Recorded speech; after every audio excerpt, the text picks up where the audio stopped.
अस्सलाम वालेकुम। क्या कैसे मिजाज हैं आप सब लोग?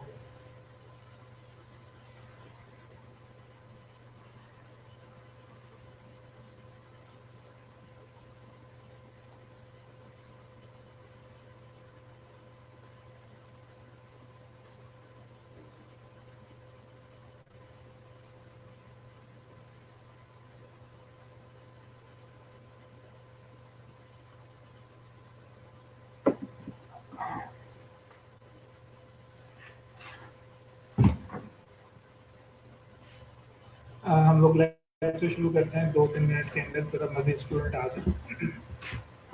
और मुझे नहीं पता क्या है कि स्टूडेंट लेट क्यों आते हैं, हालांकि घर से ही ऑनलाइन होंगे, कौन सा इंस्टीट्यूट विजिट करना है। और इंशाल्लाह हम कल से लेट कमर्स का वेट नहीं करेंगे, पूरे 11 बजे क्लास शुरू कर दिया करेंगे, क्योंकि वक्त कम है और मुकाबला सख्त। और आप में से जो लोग आए हुए हैं वो लोग क्या करें, अपनी अटेंडेंस मार्क कर दें। आज मैं आप लोगों के साथ आप लोगों की अटेंडेंस की परसेंटेज भी शेयर कर दूंगा, ताकि आप लोगों को पता चल जाए कि आप लोग में से कितने स्टूडेंट हैं जिनकी 80% अटेंडेंस नहीं है, और कितने स्टूडेंट हैं जो कि अटेंडेंस नहीं लगा रहे हैं, टाइम पर लगाए हुए हैं। अच्छा, इतने हमारी क्लास शुरू होती है, आप में से मुझे बताएं, आप में से कौन से स्टूडेंट ऐसे हैं जो कि इस वक्त क्लास अटेंड कर रहे हैं सऊदी अरेबिया से और यूएई से। हमारे पास यहाँ पे स्टैट्स आ रहा है, उसमें तो दिखाया जा रहा है कि कुछ मेंबर ऐसे भी हैं, कोई 3 या 4 मेंबर ऐसे हैं जो कि हमारी क्लास अटेंड कर रहे हैं सऊदी अरेबिया से और यूएई से कर रहे हैं। और कुछ स्टूडेंट ऐसे भी हैं जो एक कराची से भी कर रहे हैं और इस्लामाबाद से भी कर रहे हैं। तो अगर आप में से कोई ऐसा ज़रा बताएं तो इससे ज़रा हमें आइडिया, तो कि हम इतनी दूर तक कैसे पहुँच गए। देखिए यहाँ पे जैसे कि हमारे पास स्टैट्स आ रहा है कि 3 स्टूडेंट जो हैं वो यूएई से हैं और एक स्टूडेंट जो है वो सऊदी अरेबिया से। इसके अलावा कुछ स्टूडेंट कराची से भी हैं, लाहौर से भी हैं, इस्लामाबाद से भी हैं। वो भी थोड़ा सा अपना बताएं कि कौन लोग हैं।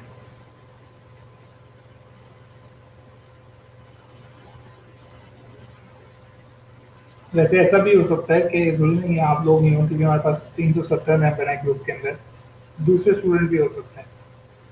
मरी से है सज्जाद, मरी से है, लाहौर से भी हैं, तकरीबन 40 स्टूडेंट हैं वो लाहौर से हैं।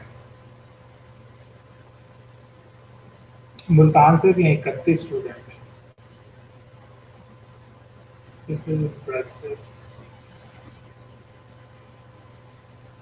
ऐसा अभी हम लोग क्लास शुरू कर रहे हैं, पहले मैं आप लोगों को आपकी अटेंडेंस का स्टेटस दिखा दूँ, ताकि आपको पता चल जाए कि आप लोगों की अटेंडेंस काउंट हो भी रही है या नहीं हो रही। पहले हम लोग बात कर लेते हैं। अच्छा, हमें से पहले फटाफट बताएं, ज़्यादातर इस वक्त लोग डीजी खान से ऑनलाइन है या रहीमिया खान से, क्योंकि मैंने वन बाय वन दिखाना है। वैसे तो हमारी अटेंडेंस जो अच्छी जा रही है वो रहीमिया खान के स्टूडेंट्स की जा रही है। वो वाले स्टूडेंट ज़रा टाइम भी जो है अपनी अटेंडेंस लगा रहे होते हैं। सही सारा जो है, तो मेरे ख्याल से आपने इस ग्रुप को क्या सऊदी अरेबिया से लॉग इन किया था। अच्छा, ऐसा हो सकता है कि आपने अपनी प्रोफाइल के अंदर सऊदी अरेबिया लिखा हो, ऐसा भी मुमकिन है। बल्कि ऐसा ही हुआ होगा कि आपने अपनी प्रोफाइल के अंदर लिखा होगा सऊदी अरेबिया। चलें, अच्छा पहले रहीना खान के स्टूडेंट ज़्यादा आ रहे हैं तो हम उनकी अटेंडेंस यहाँ पे शेयर कर देते हैं। और ये अटेंडेंस, अच्छा ये मैं आपके साथ अटेंडेंस शेयर कर रहा हूँ, ये कल की अटेंडेंस है, वेडनेसडे की। ठीक है, मैं आपके साथ स्पीड से नाम बोलता जा रहा हूँ, इन केस अगर आपको नज़र नहीं आ रहा है। अगर आपका यहाँ पे नाम है, कल आपने क्लास अटेंड की थी, अटेंडेंस लगाई थी और आपका यहाँ पे फिर भी नाम आ रहा है, तो आपने जाकर अपने लैब मैनेजर से डिस्कस करना है। ठीक है, जैसे कि यहाँ पे स्टूडेंट्स के नेम आ रहे हैं। अच्छा, हमारे पास तकरीबन जो रहीमा खान के स्टूडेंट आ रहे हैं वो तकरीबन 120 स्टूडेंट्स हैं जो कि डेली के ऑलमोस्ट ऑनलाइन होते हैं।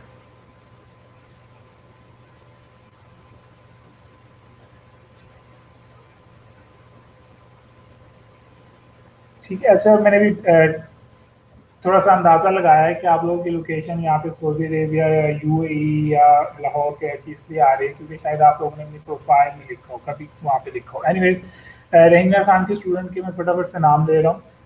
नाम क्या है आप लोगों को नजर आ रहे हैं? ये आप खुद देख रहे हैं, ये तो बहुत सारे नाम है। नजर आ रहे हैं आप लोगों को ये नाम? वैसे तो मैं अभी ये अपलोड भी कर दूंगा, लेकिन यहाँ पे कुछ नाम है जैसे कि सज्जाद हसन, मुझे लगता है ये डेली की क्लास है। सज्जाद हसन हो गया, राव मोहम्मद असद हो गए। मैं इनके सब में नाम लेक्चर के दरमियान में देख रहा होता हूँ, तो इनके नाम आखिर यहाँ पे क्यों आ रहे हैं? क्या आप लोग अटेंडेंस नहीं लगा रहे हैं? ये अटेंडेंस ऐसा मैं भी शेयर कर दूंगा, इसकी टेंशन ना लें। जैसे कि मोहम्मद कासिम हुसैनी, ये शख्स भी मुझे ऑनलाइन लेक्चर के अंदर आमतौर पे नज़र आ रहा होता है, लेकिन यहाँ पर एब्सेंट के अंदर क्यों नाम आ रहा है? मोहम्मद इजाज,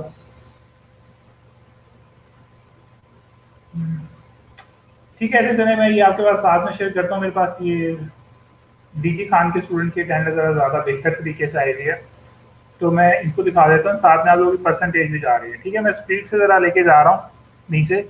अगर आपका नाम यहाँ पर है और आपको लगता है कि आपने कल अटेंडेंस लगाई थी, तो फिर आप मुझे ज़रा बताना है। ठीक है, वैसे तो हम लोगों के पास दूसरे तरीके भी हैं आपको वेरीफाई करने के, डेफिनेटली हम आपकी बात पे हमेशा यकीन भी करते हैं। हमारे पास स्टैट्स होते हैं, हम ये जान सकते हैं कि कौन शख्स हमारे पास हमारे लेक्चर देख रहा है या नहीं देख रहा है। तो यहाँ पर देखते रहें, आप में से जो लोग ऑनलाइन है डीजी खान के, क्या आप में से किसी का नाम यहाँ पर मौजूद है? ये लिस्ट भी मैं शेयर कर दूंगा। अभी मैं सिर्फ एक थोड़ा सा ओवरव्यू दे रहा हूँ, ताकि अगर किसी को इशू है वो फटाफट से मुझे बता दे। सलीम खान, ये आपका नाम नहीं है सलीम। सलीम खान कोई हो, आपका नाम सलीम खान है, ये सलीम है। अपना नाम तो कम से कम सही से पढ़ लिया करें। एक बार फिर से मैं जा रहा हूँ, फटाफट से देखें। आपका नाम यहाँ पर है, डीजी खान के लोग हैं।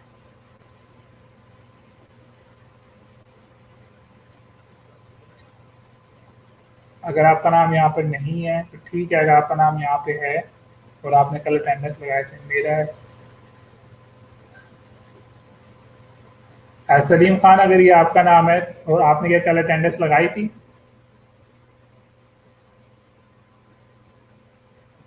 ठीक है, ये नाम है। एक दफ़ा मैं ग्रुप में ही बाद में शेयर कर दूंगा, अभी ग्रुप में थोड़ी देर तक शेयर करता हूँ। ये आगे जो परसेंटेज है, ये इनके अटेंडेंस की परसेंटेज है, यानी कि इन्होंने अभी तक सिर्फ 7% क्लासेस में अटेंडेंस लगाई है। कुछ ने 65%, किसने 70%, इस तरह लगाई है। आपको बता दूं, जब आप लोग अटेंडेंस लगाते हैं तो उसके अंदर प्रॉपरली CNIC नंबर दिया करें। अगर आपने फॉर एग्जांपल अपना नाम सही लिखा है और CNIC नंबर नहीं दिया है, तो आपकी अटेंडेंस नहीं होगी, क्योंकि हम लोग आपको वेरीफाई नहीं कर सकते हैं। ठीक है, तो आपने इन चीज़ों का बहुत ज़्यादा ख्याल रखना है। अगर आपको मैं ये नहीं चाहता हूँ कि आप यहाँ पे क्लासेस लें और इन द एंड आपको सर्टिफिकेट ही ना मिले। ठीक है, सर्टिफिकेट आपके लिए काफ़ी ज़्यादा इंपॉर्टेंट है, आगे आपके काफ़ी ज़्यादा काम आ सकता है। दूसरा आपको ये बता दूँ कि ई रोज़गार के अंदर खुद से जो है, जहाँ पे जब जॉब्स निकलती हैं, फॉर एग्जांपल अभी रिसेंटली हमारे ई रोज़गार के अंदर हायरिंग हुई थी, तो उसके अंदर हम लोगों ने किसी को बाहर से हायर नहीं किया था, बल्कि हम लोगों ने क्या किया था, अपने ही ट्रेनिंग्स को हायर किया था, जो कि हमारे मुख्तलिफ सेंटर्स में कोई तकरीबन 20-25 ट्रेनिंग्स थे। उन सबको हम लोगों ने ट्रेनर बना दिया था। ये सब कुछ इसी वक्त मुमकिन है जब आपके पास सर्टिफिकेट होगा, आपकी अटेंडेंस मुकम्मल होगी, आप अपनी असाइनमेंट कर रहे होंगे, क्लास प्रॉपर तरीके से अटेंड कर रहे होंगे। ठीक है, बाद में फिर आप शिकायत करेंगे कि गवर्नमेंट कुछ नहीं करती, या हमारी तो किस्मत ऐसी है, वो है। अपनी गलतियां भी देखें कि आप कितना सीरियस हैं ज़िंदगी के साथ या नहीं है। ठीक है, एनीवेज ये लिस्ट मैं बाद में शेयर कर दूंगा। यहाँ पे सिर्फ मैं थोड़ा सा ओवरव्यू दिया, ताकि अगर आपका नाम यहाँ पर है तो आप उसको देख लें दफ़ा, और अपने लैब मेल के साथ डिस्कशन कर लें। आज हम लोग क्या पढ़ने वाले हैं? आज हम लोग क्या पढ़ने वाले हैं, क्या पढ़ें आगे? आज आप लोग बताएं क्या पढ़ें आज। वैसे तो मैंने how to write writing content writing के ऊपर मैंने सोचा था हम लोग डिस्कशन करते हैं। अस्सलाम वालेकुम।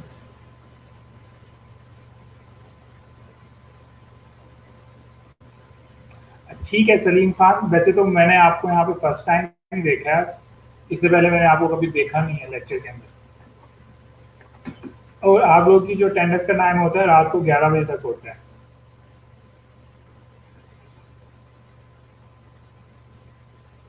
फायजा मसूद, मुझे इन चीज़ों का बिल्कुल नहीं पता है। आप अपने लैब मैनेजर को कॉल करें और वो आपको अ, बताएंगे कि क्या करना है। ठीक है, चले, हमारे पास यहाँ पे मैसेज आया है कि हमें कंटेंट राइटिंग के ऊपर बताया जाए। ठीक है, ताकि अगर आपने आर्टिकल राइटिंग से रिलेटेड या प्रोडक्ट राइटिंग से रिलेटेड गिग लगाना है तो हम उसके ऊपर करते हैं।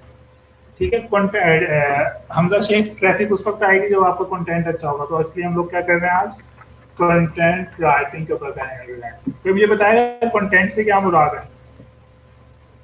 कंटेंट क्या चीज होती है, किस टाइप का हो सकता है कंटेंट।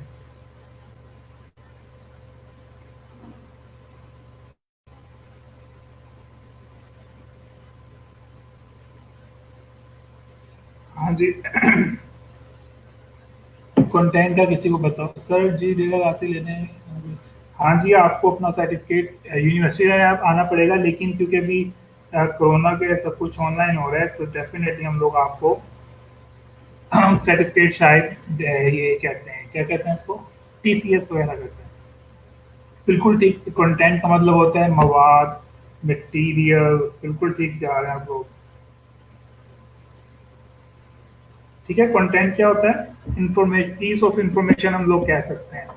जैसे कि आप लोग बिल्कुल ठीक कह रहे हैं, कंटेंट को अगर हम सिंपल वर्ड में कह रहे हैं तो उसको मटेरियल भी कह सकते हैं, पीस ऑफ इंफॉर्मेशन भी कह सकते हैं। ठीक है, यूजफुल डाटा भी कह सकते हैं। इसको हम क्या कह सकते हैं, ये सारी चीजें क्या है, कंटेंट है। ऐसे जब हम लोग बात करते हैं आमतौर पे जनरली किससे बात करते हैं तो ज्यादातर लोग समझते हैं कंटेंट जो है वो राइटिंग को कहते हैं। ठीक है, जरूरी नहीं है कंटेंट राइटिंग हो।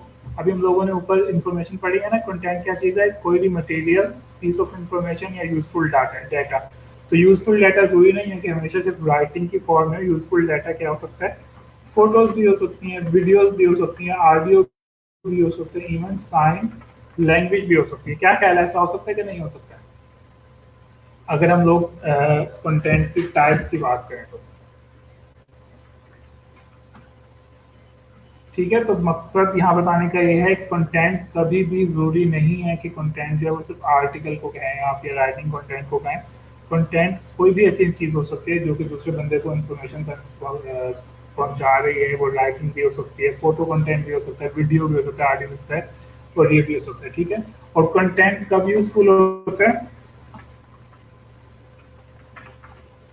कंटेंट जब यूजफुल होता है जब आप जिसके लिए कंटेंट क्रिएट किया है उसको समझ आए। ठीक है, यानी कि फॉर एग्जांपल आपने एक राइटिंग की है और दूसरे बंदे को समझ नहीं आ रही है, तो इसका क्या मतलब है, आपका कंटेंट यूजफुल ही नहीं है। आपने फॉर एग्जांपल वीडियो के थ्रू कोई चीज़ बताना चाहिए, फॉर एग्जांपल वीडियो के थ्रू आपने एक रेसिपी बताना चाहिए, लेकिन अगले बंदे को समझ ही नहीं आ रही है कि आपने रेसिपी के अंदर बता क्या रहे हैं, तो वो कंटेंट यूजफुल नहीं रहेगा। ठीक है, और जब कंटेंट यूजफुल नहीं रहेगा तो इसका क्या मतलब है कि आपकी वेबसाइट के ऊपर ट्रैफिक नहीं आएगी। अब इससे एक एग्जांपल देता हूँ आपको, बहुत अपनी लाइफ की एग्जांपल देता हूँ, बल्कि आप लोग भी शायद इसको रिलेट कर लें। अगर हम लोग पाकिस्तान के पॉपुलर इंग्लिश न्यूज़पेपर की बात करें, फॉर एग्जांपल ट्रिब्यून की बात करें, या फिर अगर हम लोग डॉन न्यूज़ की बात करें, अगर आप में से कोई इसको रीड करता है ऑनलाइन तो आप लोग देखेंगे कि वहाँ पे जो उन्होंने आर्टिकल्स लिखे होते हैं या न्यूज़ लिखी होती हैं, वो उन्होंने बहुत ज़्यादा डिफिकल्ट इंग्लिश में लिखी होती है। ठीक है, यानी कि बहुत आसान इंग्लिश नहीं होती, काफ़ी ज़्यादा डिफिकल्ट इंग्लिश होती है। चाहे वो जितनी मर्जी यूज़फुल हो, लेकिन जब तक मुझे वो इंग्लिश ही समझ नहीं आएगी तो मुझे उसका फ़ायदा नहीं होगा। ठीक है, तो इसलिए क्या है, कम से कम मैं तो दोबारा से उन न्यूज़पेपर की वेबसाइट पे नहीं जाऊँगा, क्योंकि मुझे जब उनकी इंग्लिश ही समझ नहीं आ रही है कि लोग क्या लिख रहे हैं, तो मुझे वहाँ पे जाने का कोई फ़ायदा ही नहीं है। ठीक है, तो आपने क्या करना है, हमेशा इस बात को ध्यान में रखना है कि जब भी कंटेंट क्रिएट कर रहे हैं, स्पेशली राइटिंग की बात कर रहा हूँ, तो आपका कंटेंट हमेशा यूजफुल होना चाहिए, कि अगले बंदे को समझ आना चाहिए। ठीक है, अभी हम लोग कंटेंट और एसईओ को पढ़ते हैं, थोड़ा सा हम लोग बेसिक बेसिक की बात कर लें। ठीक है, और यूजफुल से मुराद ये भी है कि आपका कंटेंट आपकी ऑडियंस के मुताबिक होना चाहिए। फॉर एग्जांपल अगर आपको कोई क्लाइंट कहता है कि मुझे बच्चों की स्टोरी लिख कर दो, तो आपने क्या करना है, आपने अपने कंटेंट को बहुत ज़्यादा सिंपल रखना है, क्योंकि आपको पता है कि आगे स्टोरी पढ़ने वाले जो लोग हैं वो कौन है, वो बच्चे हैं, छोटी छोटी उम्र के बच्चे हैं। अगर मैंने यहाँ पे कोई हाई फाई किस्म की इंग्लिश लिखना शुरू कर दी तो आगे बच्चों को समझ नहीं आएगी, ठीक है। इसी तरह अगर आपको आपका क्या कहते हैं क्लाइंट कहता है कि मुझे आप आर्टिकल लिख कर दो, ये वाला आर्टिकल जो है जनरल पब्लिक में लिखना है, तो जनरल पब्लिक ने पढ़ना है और ये जो है कोरोना वायरस से रिलेटेड होना चाहिए। अगेन से आपने क्या करना है, आपने अवॉइड करना है कि यहाँ पे आप मेडिकल टर्म्स को कम यूज करें और अपने आर्टिकल को बहुत ज़्यादा सिंपल लिखें। लेकिन अगर वही वाला क्लाइंट आपको कहता है कि मुझे एक आर्टिकल लिख कर दो कोरोना वायरस के ऊपर, जो कि डॉक्टर्स ने पढ़ना है या हेल्थ स्टाफ ने पढ़ना है, तो फिर क्या करेंगे, फिर आप उसके अंदर मेडिकल टर्म्स को ऐड करेंगे, ठीक है। तो बताने का मकसद ये है आपके कंटेंट का जो सीक्वेंस है वो किस चेंज हो जाएगा आपकी ऑडियंस पे, यानी कि जिन लोगों ने उसको पढ़ना है। तो बच्चों के लिए लिख रहे हैं तो सिंपल, जनरल पब्लिक के लिए लिख रहे हैं बुक्स उनके लिए भी सिंपल, अगर आप लोग लिख रहे हैं किसी प्रोफेशनल लोगों के लिए तो वहाँ पर आपको क्या करना पड़ेगा, प्रॉपर प्रोफेशनल टर्म्स वगैरह जो हैं वो यूज़ करनी पड़ेंगी, ठीक है। अब लोग यहाँ पे पढ़ते हैं कि आके हम लोग कंटेंट लिखेंगे कैसे, स्पेशली ऐसा कंटेंट, अभी हम लोग सिर्फ हाउ टू राइट कंटेंट, ठीक है। स्पेशली हम लोग अभी यहाँ पे जो है वो रिटन कंटेंट की बात कर रहे हैं, वीडियो कंटेंट को हम बाद में डिस्कस करेंगे जब हम लोग यूट्यूब वगैरह के ऊपर जाएंगे, ठीक है। या फोटो कंटेंट को हम बाद में डिस्कस करेंगे जब हम लोग इंस्टाग्राम वगैरह के ऊपर जाएंगे, ठीक है। तो अभी हम लोग स्पेशली बात कर रहे हैं रिटन कंटेंट की कि हम लोगों ने कंटेंट लिखना क्या है। अच्छा, यहाँ पे एक चीज को ध्यान में रखें, अभी तक हम लोग जितना भी कंटेंट लिख रहे हैं, यानी कि आप लोग भी लिख रहे हैं, आप लोग क्या लिख रहे हैं, ह्यूमंस के लिए लिख रहे हैं, ऐसी बात है कि नहीं है। आप लोगों ने जो भी आर्टिकल लिखा है तो अपने ब्लॉग के ऊपर आप लोगों ने अपने जहन के अंदर यही रखा है ना कि इसको आके जो है वो इंसान जो है वो आके इस आर्टिकल को पढ़ेंगे, ठीक है। लेकिन यहाँ पे आप लोगों ने इस बात का ख्याल रखना है कि जब हम लोग बात करते हैं वेबसाइट कंटेंट की, तो आपने सिर्फ ह्यूमंस को ही अपने जहन में नहीं रखना है, बल्कि आपने अपने जहन में किस चीज को रखना है, सर्च इंजन को भी जहन में रखना है। क्यों रखना है, क्योंकि सर्च इंजन ही वो पहला सोर्स है जो कि आपके कंटेंट को किन लोगों तक पहुंचाएगा, ह्यूमंस तक पहुंचाएगा। फॉर एग्जांपल, आपने एक बहुत ज़बरदस्त किस्म का आर्टिकल लिख लिया है लेकिन सर्च इंजन को आपका आर्टिकल समझ नहीं आ रहा है, तो सर्च इंजन आपकी वेबसाइट को सर्च रिजल्ट के अंदर नहीं दिखाएगा। जब सर्च रिजल्ट के अंदर आपकी वेबसाइट ही नहीं आएगी तो आपका कंटेंट ह्यूमंस तक नहीं पहुंच सकेगा। तो आपने जब भी कंटेंट लिखना है तो आपने क्या करना है, हमेशा जहन में रखना है कि आपका कंटेंट सिर्फ ह्यूमंस के लिए बेनिफिट ना हो, बल्कि सर्च इंजन को भी समझ आना चाहिए कि आखिर आपने लिखा क्या है, ठीक है। और जब हम लोग बात करते हैं कि सर्च इंजन को समझ आना चाहिए तो उसके लिए हमारे जहन के अंदर वर्ड आता है SEO का, यानी कि सर्च इंजन ऑप्टिमाइजेशन, ठीक है। यानी कि आपका कंटेंट क्या होना चाहिए, आपका कंटेंट SEO फ्रेंडली होना चाहिए। SEO फ्रेंडली से क्या मुराद है कि सर्च इंजन को समझ आनी चाहिए कि आपने इस आर्टिकल के अंदर आखिर क्या चीज़ लिखी है, ठीक है। या इवन अगर हम लोग फ्यूचर के अंदर वीडियो बना रहे हैं तो सर्च इंजन को पता होना चाहिए कि आखिर आपने इस वीडियो के अंदर क्या चीज़ डाली। अगर सर्च इंजन को समझ नहीं आ रही है तो आप जितनी मर्जी मेहनत करें, आपका कंटेंट ह्यूमंस तक नहीं पहुंचेगा, और जब इंसानों तक नहीं पहुंचेगा तो डेफिनेटली आपके ब्लॉग के ऊपर या वेबसाइट के ऊपर ट्रैफिक नहीं आएगी। ट्रैफिक नहीं आएगी तो एड के ऊपर क्लिक नहीं होंगे, क्लिक नहीं होंगे तो अर्निंग नहीं होगी। तो हमारा सबसे पहला स्टेप क्या है कि हमारा कंटेंट जो है वो सर्च इंजन के लिए रीडेबल होना चाहिए। अच्छा, यहाँ पे जब मैं बात कर रहा हूँ सर्च इंजन की तो पहले थोड़ा सा आपको बता दूं कि सर्च इंजन वर्क कैसे करता है। सर्च इंजन जो है, एक वेबसाइट को आप अपने वेबसाइट के ऊपर जो भी कंटेंट लिखते हैं ना, सर्च इंजन जो है, क्योंकि आपको पता है कि दुनिया के अंदर मिलियंस, पता नहीं बिलियंस वेबसाइट्स हैं, तो इंसानों के लिए नामुमकिन सी बात है, ठीक है। ऐसा नहीं है कि गूगल ने अपने ऑफिस के अंदर कोई लाखों लोग बिठाए हुए हैं और वो डेली बेसिस के ऊपर क्या कर रहे हैं, लोगों की वेबसाइट का कंटेंट पढ़ रहे हैं। तो गूगल ने क्या किया है, गूगल ने या कोई भी सर्च इंजन की बात कर लें या फेसबुक की बात कर लें, इवन हम लोग फाइवर की बात कर लें, उन्होंने इस काम को आसान करने के लिए क्या किए हैं, रिपोर्ट्स बनाए गए। स्पेलिंग, इसको अगर स्पेलिंग की मिस्टेक है तो इग्नोर कर लें, बाहर उन्होंने रिपोर्ट्स बनाया है, ठीक है। तो मकसद क्या है कि सर्च इंजन रिपोर्ट्स, यानी कि आपका कंटेंट किसको समझ आना चाहिए, सर्च इंजन के रिपोर्ट्स को आना चाहिए। अगर आपके कंटेंट सर्च इंजन के रिपोर्ट्स को समझ नहीं आया, स्पेलिंग को इग्नोर करें, मुझे भी स्पेलिंग समझ नहीं आ रहा है क्या होता है, रिपोर्ट्स। अच्छा, रिपोर्ट्स, अगर आपके कंटेंट सर्च इंजन के रिपोर्ट्स को समझ नहीं आ रहा है तो डेफिनेटली वो आपकी वेबसाइट को सर्च इंजन के ऊपर नहीं लेके आएंगे। ठीक है, ये बात समझ आ गई यहाँ तक कि सर्च इंजन वर्क कैसे करता है। ऐसा नहीं होता है कि आपको अपनी वेबसाइट के ऊपर आर्टिकल लिखते हैं और वहाँ पे गूगल के ऑफिस के अंदर एक उनका कोई एम्प्लॉय बैठ कर आपका आर्टिकल पढ़ता है और डिसाइड करता है कि आपकी वेबसाइट को सर्च इंजन के ऊपर दिखाना है या नहीं दिखाना है, अगर दिखाना है तो कौन से नंबर पे दिखाना है। ठीक है, क्योंकि ये नामुमकिन सी बात है।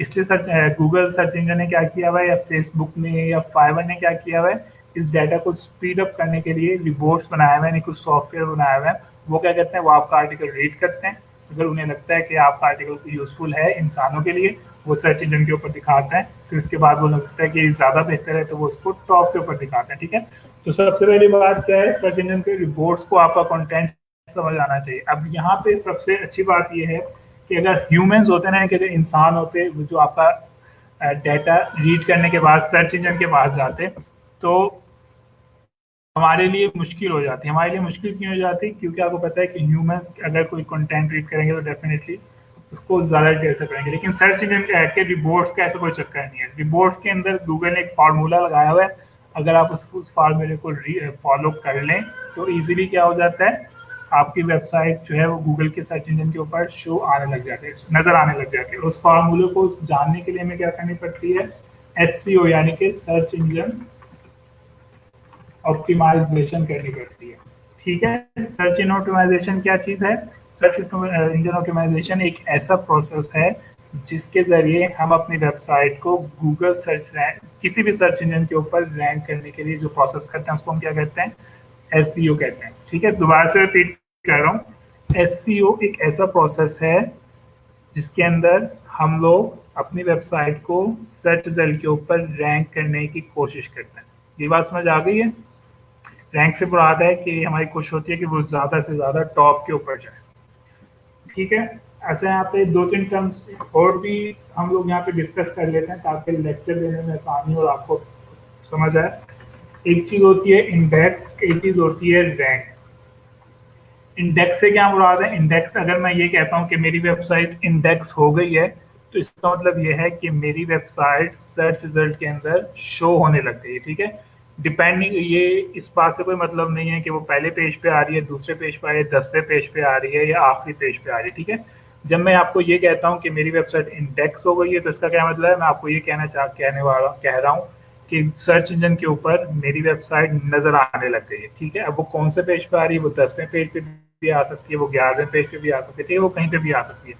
लेकिन जब मैं कहता हूँ कि मेरी वेबसाइट रैंक हो गई है, इसका क्या मतलब है, मैं आपको ये बताना चाह रहा हूँ कि मेरी वेबसाइट सर्च इंजन के पहले पेज के ऊपर नजर आ रही है।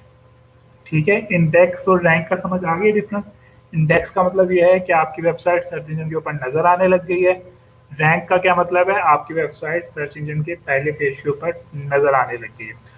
तो अगर फ्यूचर के अंदर अगर आपको कोई क्लाइंट कहता है कि मेरी वेबसाइट इंडेक्स नहीं हुई थी, तो इसका मतलब है वो आपको ये कह रहा है कि उसकी वेबसाइट सर्च इंजन के ऊपर नजर नहीं आ रही है। अगर वो आपको ये कहता है कि मेरी वेबसाइट इंडेक्स हुई भी है लेकिन रैंक नहीं हुई भी, तो इसका मतलब है वो ये कह रहा है कि मेरी वेबसाइट सर्च इंजन के ऊपर नज़र तो आ रही है लेकिन वो उस पोजीशन पे नज़र नहीं आ रही जिस पोजीशन के ऊपर मैं उसको लाना चाहता हूँ। ठीक है, आमतौर पे वो फर्स्ट पेज होता है और टॉप 3 होते हैं। ठीक है, ठीक है, ये दो चीज़ें, ये इस टर्म को अपने जहन में रखें क्योंकि आगे जाके मैं आपके साथ इंडेक्स और रैंक ये दो वर्ड ही यूज़ करूंगा। ठीक है, और सर्च इंजन ऑप्टिमाइजेशन की जगह मैं SEO यूज़ करूंगा और सर्च इंजन रिपोर्ट्स की जगह मैं रिपोर्ट्स का वर्ड यूज़ करूंगा। ठीक है, तो जब आप लोगों ने कंटेंट लिखना है किसी भी टाइप का, तो आपका कंटेंट क्या होना चाहिए, content should be SEO friendly. क्यों होना चाहिए, क्योंकि ये आपका कंटेंट अगर सर्च इंजन को समझ नहीं आएगा तो वो आपके कंटेंट को लोगों तक नहीं पहुंचाएगा। ठीक है,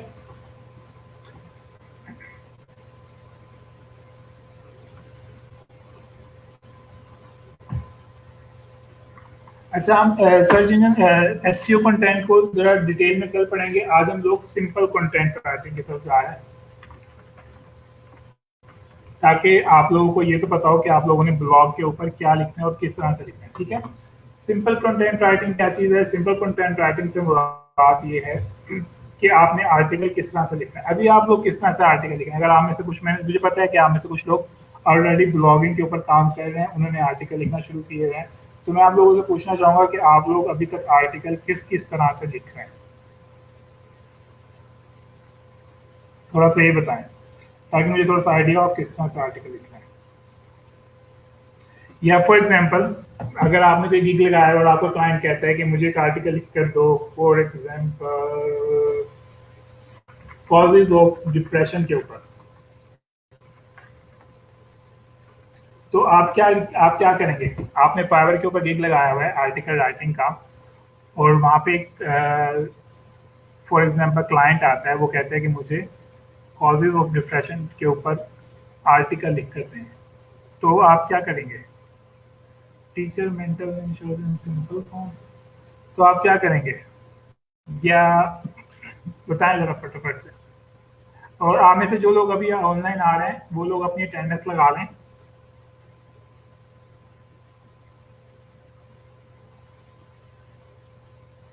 मुझे थोड़ा-सा बताएँ कि अगर आपका क्लाइंट कहता है मटीरियल सर्च करेंगे, ठीक है? सबसे पहले आप क्या करेंगे कि इस चीज़ को गूगल के ऊपर सर्च करेंगे।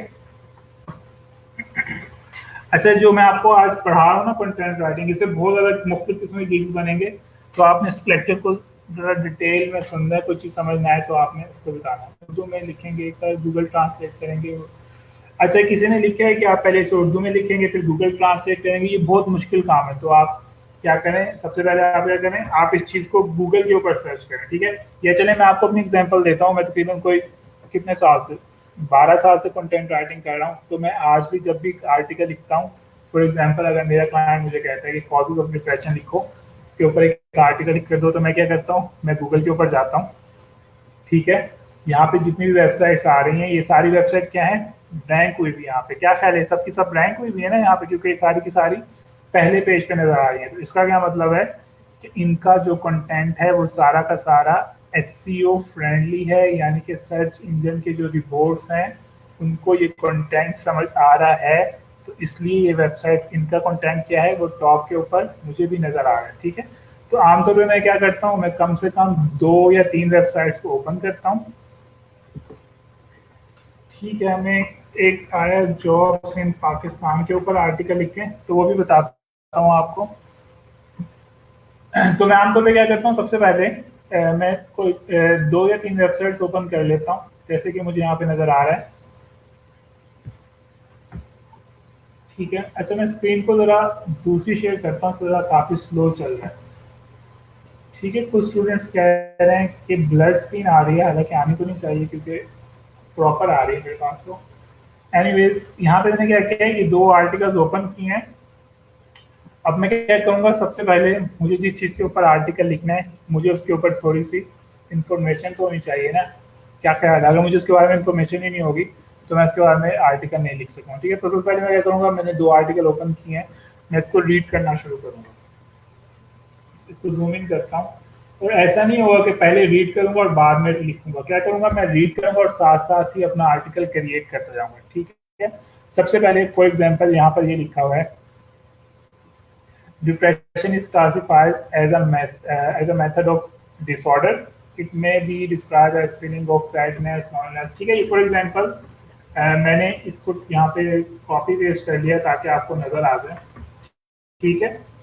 ये जो हमारे पास रेड के अंदर कंटेंट लिखा हुआ है, ये हम लोगों ने इंटरनेट से कॉपी किया है, हमने इसको अपने वर्ड्स में यूनिक करना है, ठीक है? ये बहुत ज़्यादा ईजी चीज़ है।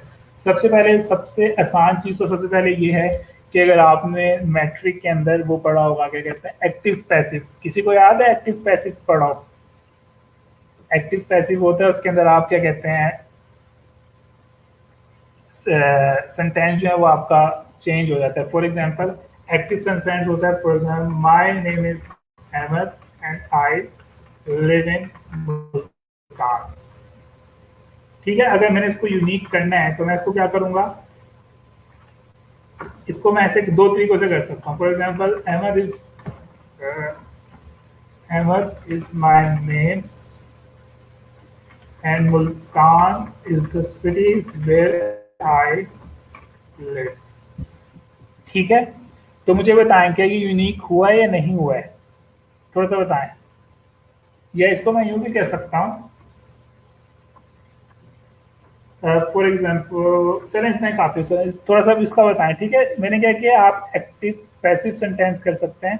एक्टिव पैसिव सेंटेंस करते हैं तो आपकी बहुत आर्टिकल जो है ना बहुत स्पीड से लिखा जाता है, आप सिर्फ अपना आर्टिकल पढ़ते रहते हैं, उसको साथ साथ एक्टिव पैसिव करते रहते हैं, ठीक है। तो मैं आपको यही वाली चीज़ ऊपर वाले आर्टिकल की करके दिखाता हूँ, और आपको ये बता दूँ कि मैं हमेशा से इसी तरह से ही आर्टिकल लिखता हूँ, और मेरे आर्टिकल इसलिए सारे के सारे यूनिक होते हैं, ठीक है। फॉर एग्जाम्पल लिखा हुआ है depression is classified as a mood disorder, ठीक है। फॉर एग्जाम्पल हम लोग यहाँ पे इसकी बात कर लेते हैं।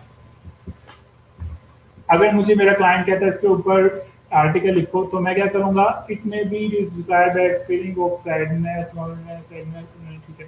अच्छा एक चीज़ और बता दूँ, किसी को याद है हम लोगों ने जब शुरू में बात की थी, तो मैंने आपको कहा था कि आपका कंटेंट जो है वो ऐसा होना चाहिए ब्लॉग का कि अगले बंदे को ऐसा लगे कि आप उससे बातें कर रहे हैं। किसी को ये बात याद है? शुरू में हम लोगों ने बात की थी, उसकी कब बात की थी ये वाली, कि मैं, हाँ, ब्लॉग की डेफिनेशन जब मैंने आपको बताई थी, तो मैंने आपको कहा था कि आपका ब्लॉग का कंटेंट जो है वो इस तरह से होना चाहिए कि अगले बंदे को ऐसा लगे कि आप उससे बात कर रहे हैं। किसी को ये बात याद है? अच्छा यहाँ पे कुछ लोग सजेस्ट कर रहे हैं कि हम लोग ऑनलाइन टूल यूज़ कर लें, वो वर्ड्स कोल्ड पुल कर देते हैं, तो उनका कोई फ़ायदा नहीं है। उन टूल्स को यूज़ करने से आपका आर्टिकल यूनिक तो हो जाता है, लेकिन वो रीडेबल नहीं रहता है, ठीक है। वो कभी भी सर्च इंजन के ऊपर नहीं आता है। और वर्ड के जो सिनोनिम्स हैं वो भी यूज़ करने की ज़रूरत नहीं है, क्योंकि सिनोनिम्स काफ़ी ज़्यादा डिफ़िकल्ट भी होते हैं, अगले बंदे को समझ नहीं आ रहे होते हैं कि आपने क्या लिखा है। सर, ठीक है, तो क्या कह रहा हूँ, ये बहुत ज़्यादा जो है ना बहुत डिसिप्लिन्ड आर्टिकल लिखा हुआ है। क्यों लिखा है? क्योंकि हम लोगों ने एक मेडिकल की वेबसाइट से उठाया है। तो मैं इसको क्या करूँगा, इसको मैं इंटरेस्टिंग बनाने के लिए फॉर एग्जाम्पल मैं यहाँ से शुरू कर सकता हूँ इसको। फॉर एग्जाम्पल मैं कर सकता हूँ, आर यू फीलिंग सैड और are you feeling sad, angry? Are you feeling sad, angry, or loss of your interest? If your answer is yes, then you may be suffering from depression. ठीक है, यानी कि मैंने ऊपर से थोड़ा सा रीड करके अंदाजा लगाया है कि डिप्रेशन क्या चीज़ होती है, ठीक है। यहाँ से मैंने अंदाजा लगाया है कि loss of interest, anger, sadness जो चीज़ें होती हैं, ये अगर किसी बंदे के अंदर ये चीज़ें हैं तो उसका मतलब क्या है, वो बंदा डिप्रेशन का शिकार है, ठीक है। अब मैंने क्योंकि अपने आर्टिकल को इंटरेस्टिंग करना था, मैंने इसको ऐसा बनाया था कि अगले बंदे को लगे कि ये आर्टिकल मैंने सिर्फ उसके लिए लिखा हुआ है, ठीक है। तो क्या किया मैंने, अपने आर्टिकल को शुरू ही वहाँ से की, उसको मुखातिब करके किया। और आपको ये पता होना चाहिए, जब हम किसी को मुखातिब करके बात करते हैं तो उसका इंटरेस्ट ऑटोमेटिकली डेवलप हो जाता है, क्योंकि हम अपने कंटेंट को पर्सनलाइज कर लेते हैं। और यही वाली चीज़ मैंने आपको जब भी बताई थी, जब आपने बिजनेस प्रपोजल लिखने के बारे में मैंने आपको बताया था कि जब तक आप अपने क्लाइंट को उसको मुखातिब नहीं करेंगे तो उसका इंटरेस्ट आप में डेवलप नहीं होगा, ठीक है। तो क्या किया मैंने, अपने मैं ये चाहता था कि एक बंदा जो मेरे ब्लॉग के ऊपर आया है उसका इंटरेस्ट मेरे आर्टिकल के अंदर डेवलप हो। मैंने 1000 वर्ड का आर्टिकल पढ़ा है तो वो मेरे 1000 वर्ड का आर्टिकल पढ़ के जाए। अगर मैं उसके साथ इस तरह से किताबी बातें लिख दूंगा, ठीक है, जो कि उसको डिक्शनरी से कहीं और से मिल सकती है, तो उसको यहाँ पे कुछ नया नहीं मिलेगा। लेकिन जब मैं उसको थोड़ा सा डिस्क्राइब करूंगा, ठीक है, मैं उसको कहूँगा क्या तुम्हें गुस्सा आ जाता है, तुम उदास फील करते हो या लॉस ऑफ इंटरेस्ट फील करते हो, अगर तुम ऐसा करते हो तो तुम डिप्रेशन का शिकार होगे, ठीक है। अब मैंने इसको मजीद आर्टिकल को लेके जाना है, ठीक है। इस तरह से आप कर सकते हैं। मैंने यहाँ पे मुख्तलिफ चीज़ें लिखी हैं, ठीक है। अगर मैं मजीद लेके जाऊँ, for example it is also Fairlie common. फिर आगे क्या कर सकता हूँ, यहाँ पे मैंने उसको उसकी बीमारी के बारे में बता दिया, फिर कह सकता हूँ, आगे कह सकता हूँ, but you don't need to be worried about. क्यों? क्योंकि मैंने यहाँ पे पढ़ लिया है कि इट इज़ फेयरली कॉमन, ठीक है, ये हर बंदे में चल जाता है।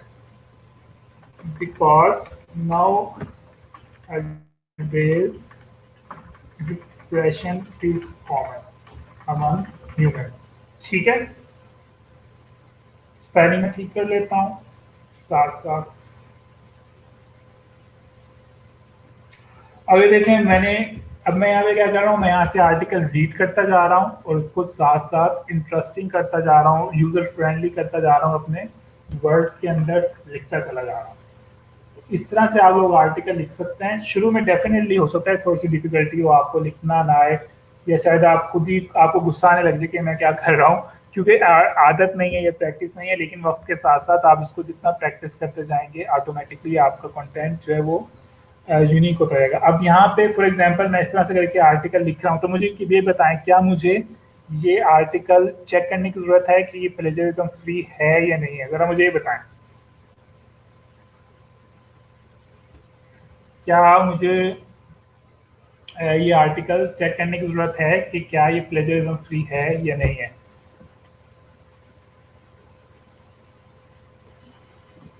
ठीक है,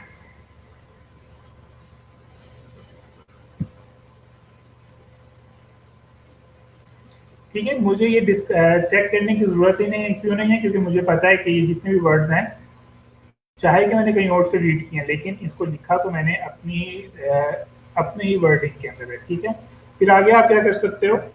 in this article I will discuss with you different causes of depression. ठीक है, तो आप लोग यहाँ पे नोट करें, यहाँ पर मैंने अपने कीवर्ड को भी मेंशन कर दिया है। कीवर्ड को मैंने मेंशन करके क्या किया है? कीवर्ड को मैंने मेंशन करके सर्च इंजन को बता दिया है कि मेरा आर्टिकल किस चीज से रिलेटेड है। ठीक है, और अगला बंदा जो कॉजेज ऑफ डिप्रेशन का आर्टिकल रीड करने यहाँ पे आया है, उसको यहाँ पे पहले ही पैराग्राफ के अंदर आइडिया हो गया है कि इस आर्टिकल के अंदर वो क्या चीज रीड करने वाला है। ठीक है, या हम लोग इसको ऐसे भी शुरू कर सकते हैं। अगर हम लोग चाहते हैं कि हमारा जो टारगेट कीवर्ड है वो शुरू में आए, तो हम यूँ भी इसको इस आर्टिकल को इस तरह से शुरू कर सकते हैं। There are many causes of depression, if you are looking for some of them, then you need to stick with this article to understand complete detail about causes of depression। ठीक है जी, मैंने एक उर्दू के अंदर सेंटेंस बनाया था basic सा, और उसको क्या कर दिया है, अपने जहन के अंदर लिख के उसको बेसिक बेसिक चीज कर दी है। ठीक है, अब इसके अंदर मैंने क्या किया है, अपने कीवर्ड को शुरू में डाल दिया। शुरू के अंदर मैंने क्यों डाला है? मैंने इसलिए डाला है ताकि सर्च इंजन को पता चल सके कि इस आर्टिकल के अंदर हम लोग क्या चीज़ पढ़ रहे हैं। ठीक है, अभी हम लोग एसईओ फ्रेंडली के ऊपर इतना ज़्यादा फोकस नहीं कर रहे हैं, सिर्फ बेसिक बेसिक कर रहे हैं। हम लोग एसईओ फ्रेंडली को बाद में बहुत ज़्यादा डिटेल में देखेंगे। अभी हम लोग सिर्फ ये देख रहे हैं कि आप अगर अपने ब्लॉग के लिए आर्टिकल लिखने वाले हैं तो किस तरह से लिखने वाले हैं। ठीक है, चलें, ये तो थोड़ा मुश्किल सा टॉपिक था, इसको खत्म करते हैं। यहाँ पे किसी स्टूडेंट ने कहा था कि हमें जॉब्स इन पाकिस्तान के ऊपर बताएं। ठीक है, अच्छा मैं आपको बता दूं, आज के टॉपिक के अंदर मैं आपको प्रोडक्ट डिस्क्रिप्शन लिखना सिखाऊंगा। ठीक है, मैं आपको रिव्यूज लिखना सिखाऊंगा। रिव्यूज से मुराद है मूवीज के या प्रोडक्ट के, ठीक है, मोबाइल फोन वगैरह के। ठीक है, ये लिखना सिखाऊंगा मैं आपको। और हम लोग थोड़ा सा आर्टिकल और ब्लॉग की तो हम यहाँ पे बात कर ही रहे हैं ऑलरेडी। ठीक है,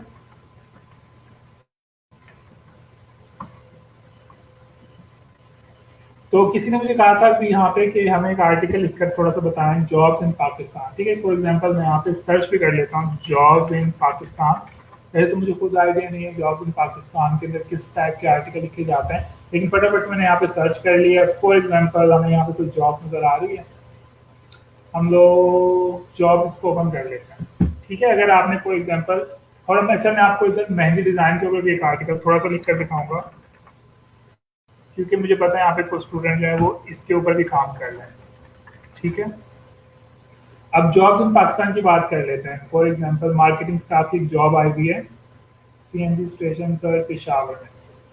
ठीक है, अब यहाँ पे ये जॉब है, कोई डिटेल ही नहीं लिखी हुई है। अच्छा इतनी सी जॉब है, ये हद हो गई है, क्या लगाया हुआ इन लोगों ने, रीडेबल ही नहीं है ये तो। चले हम लोग एग्जाम्पल के तौर पे बता देता हूँ आपको कि आपने एक जॉब लगानी है, मार्केटिंग जॉब इन लाहौर। ठीक है, तो आप क्या करेंगे, आपने अगर, मैंने आपको बताया था ना कि आपने सिर्फ अपना जब भी आर्टिकल लिखना है तो उसकी कुछ डिस्क्रिप्शन लिखनी है टॉप के ऊपर, वो कम से कम 300 वर्ड्स की होनी चाहिए। 300 वर्ड्स की इसलिए ताकि हम सर्च इंजन को इनफ कंटेंट देते हैं और वो आपकी वेबसाइट को अंडरस्टैंड कर सके कि आपकी वेबसाइट के ऊपर आकर लिखा हुआ क्या है।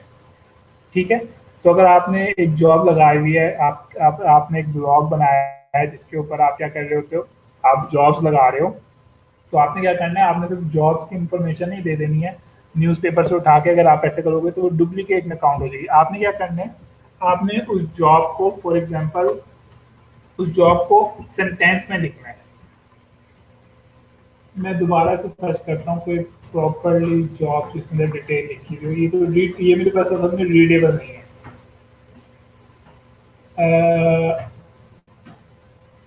सिविल इंजीनियर की जॉब के ऊपर, ठीक है। फॉर एग्जाम्पल अगर असल में इस वेबसाइट में कुछ रीडेबल है ही नहीं, इतना छोटा छोटा लिखा हुआ है, मुझे तो समझ नहीं आ रही है वेबसाइट बनाई भी क्यों है। ठीक है, अब ये देखिए इस वेबसाइट के ऊपर कुछ रीडेबल नहीं है, तो मैं फ्यूचर के अंदर कम से कम इस वेबसाइट के ऊपर नहीं आने वाला हूँ। So, मैं कोई दूसरी वेबसाइट देखता हूँ जहाँ पे मुझे रीडेबल कंटेंट मिल जाए। फॉर एग्जाम्पल चलिए ये देख लेते हैं, कोई पाकिस्तान आर्मी की जॉब है, इसको ओपन कर लेते हैं और मैं आपको इधर से कुछ क्लिक करके दिखाता हूँ।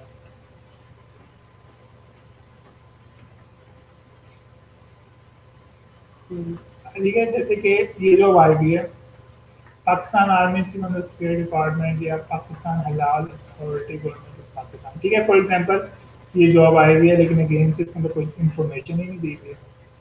चलें ये क्या आई हुई है, ठीक है। जैसे कि आपने ये इसके ऊपर पोस्ट क्रिएट करनी है, तो आप क्या करेंगे, आप पहले थोड़ा सा इंट्रोडक्शन, फॉर एग्जांपल आप यहाँ लिखेंगे ministry of health government job, इसको चाहिए consultant.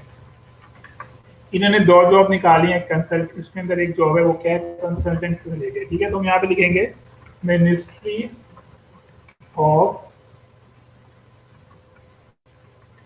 Health department in Pakistan has recently published the jobs related to consultant, ठीक है।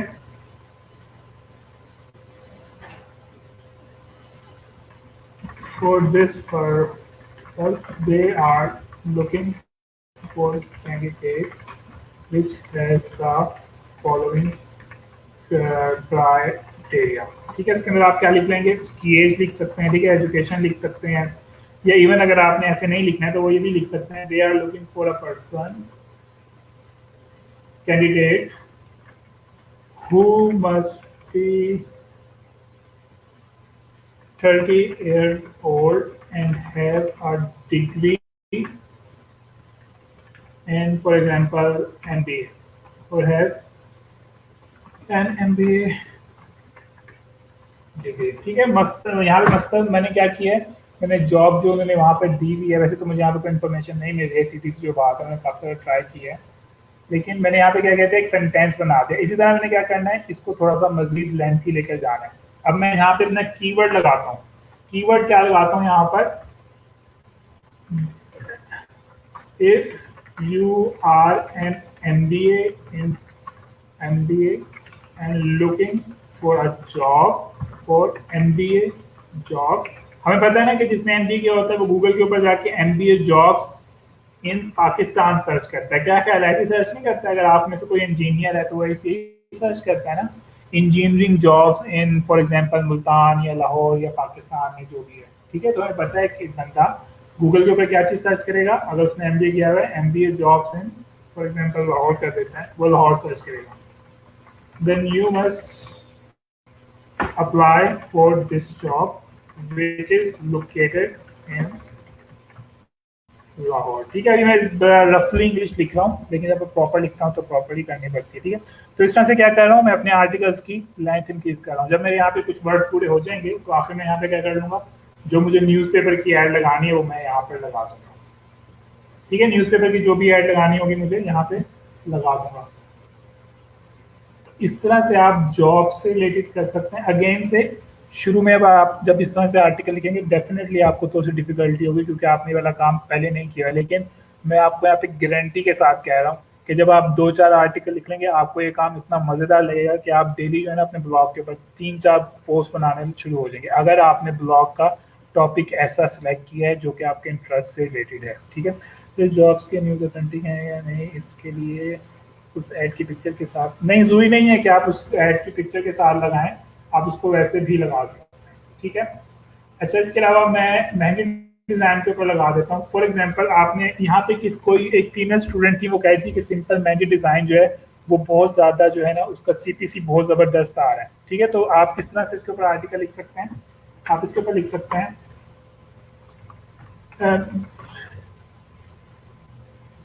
एवरी पर्सन इज, या आप इवन इसको गूगल भी कर सकते हैं। ठीक है, इसमें कोई वो नहीं है, आप इसे गूगल भी कर सकते हैं फॉर एग्जांपल।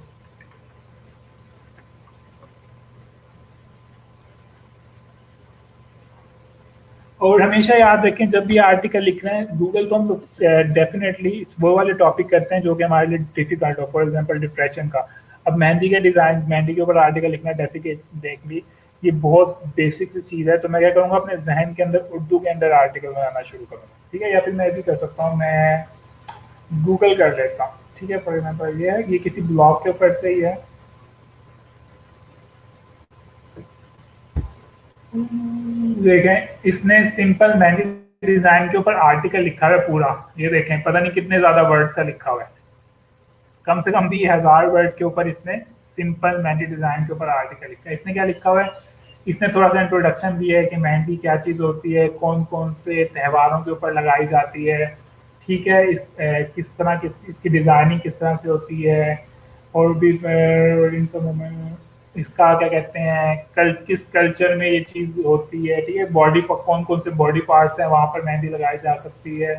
ठीक है, सिंपल मेहंदी डिज़ाइन कौन लोग सर्च करते हैं। अच्छा, यहाँ पे इवन उसने रिलीजियस कंटेंट भी डाल दिया लोगों को इंगेज करने के लिए। ठीक है, उसके ऊपर उसने हिंदुइज्म की बात की थी, नीचे उसने मुसलमान लोगों को अट्रैक्ट करने के लिए थोड़ा सा मुस्लिम से रिलेटेड भी बात कर ली है। ठीक है, तो उसने इस तरह से एक आर्टिकल लिखा है, आप क्या कर सकते हैं इसको रीड कर सकते हैं, उसको अपनी वर्डिंग में लिख सकते हैं। कम से कम 300 वर्ड्स का होना चाहिए, हम लोगों ने इसके ऊपर पहले ही बात की थी। अच्छा जी, प्रोडक्ट डिस्क्रिप्शन के ऊपर आ जाते हैं, ये सबसे ज़्यादा इंपॉर्टेंट चीज़ है। हमने आर्टिकल की 2-4 एग्जांपल ले लिए हैं। ठीक है, प्रोडक्ट डिस्क्रिप्शन आती है, बहुत ज़्यादा इंपॉर्टेंट चीज़ है, और आप लोगों को पता होगा कि फाइवर के ऊपर प्रोडक्ट डिस्क्रिप्शन के गिग जो हैं वो डिमांडिंग गिग हैं। अगर आप फेसबुक यूज़र नॉट अंडरस्टूड, मुझे आपका क्वेश्चन समझ नहीं आया कि ये कोई स्टूडेंट है, मुझे आपका क्वेश्चन समझ नहीं आया, आपको क्या चीज़ समझ नहीं आ रही है, नॉट अंडरस्टूड। जो चीज़ समझ में नहीं आ रही है फटाफट से बता दो।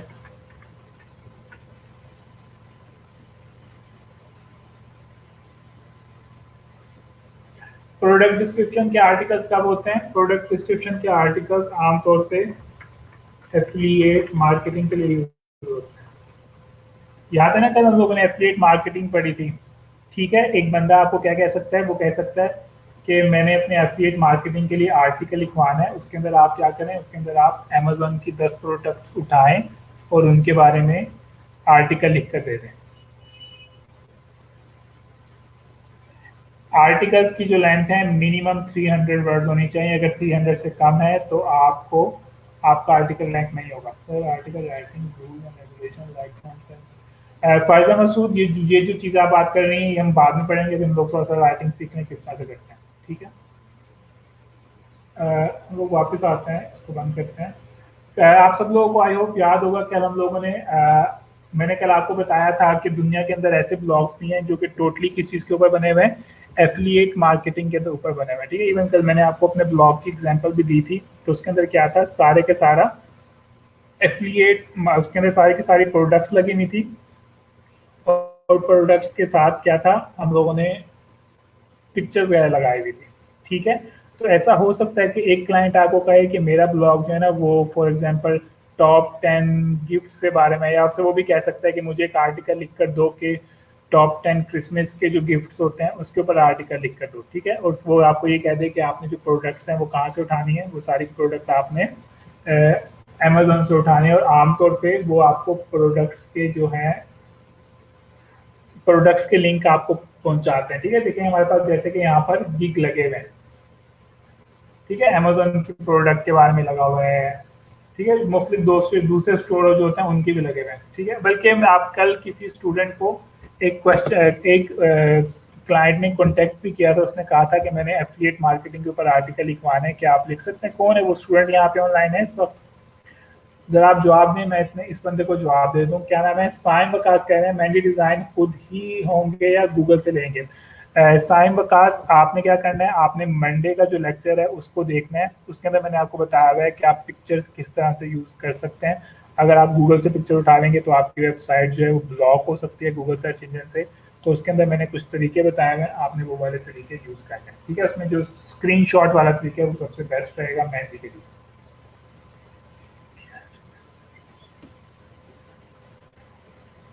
शाहिद इकबाल, मैंने शायद कल बात की थी कि अगेन से कह रहा हूँ कि मिनिमम आपके आर्टिकल की लेंथ 300 वर्ड होगी, और जितने ज़्यादा होंगे वर्ड उतना ही ज़्यादा फायदा होगा। आमतौर पे अगर हम लोग बात करें, आमतौर पे जो ब्लॉग पोस्ट या आर्टिकल जो आप अपने ब्लॉग के ऊपर लिखते हैं, उसकी जो जर्नल लेंथ होती है वो 1000 से लेके 5000 वर्ड्स तक होते हैं, ठीक है। कितने कितने मैक्सिमम कितने होने चाहिए? जब हम लोग मज़ीद क्या कहते हैं उसके ऊपर जाएँगे, एसईओ के ऊपर, तो मैं आपको मैक्सिमम बताऊँगा कि कितने होने चाहिए कीवर्ड। लेकिन फिलहाल आप ये ज़हन में रखें कि 300 वर्ड मिनिमम होने चाहिए। मैक्सिमम जितने भी ज़्यादा लिखेंगे उतना ही ज़्यादा फ़ायदा है, ठीक है। तो एक क्लाइंट आपके पास आता है, वो कहता है कि मैंने फॉर एग्जांपल अपना ब्लॉग बनाया हुआ है जिसके अंदर मैं आर्टिकल लिख रहा हूँ। फॉर एग्जांपल टॉप 10, टॉप 10 कौन से प्रोडक्ट बताएं? टॉप 10,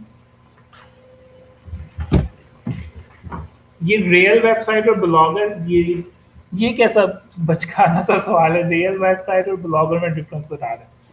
ब्लॉगर भी वेबसाइट ही होती है, जो ब्लॉग बना हुआ होता है, ठीक है। आपके पास एक क्लाइंट आया है और उसने कहा है कि आप मुझे एक आर्टिकल लिख कर दें, और आर्टिकल का टाइटल क्या होना चाहिए?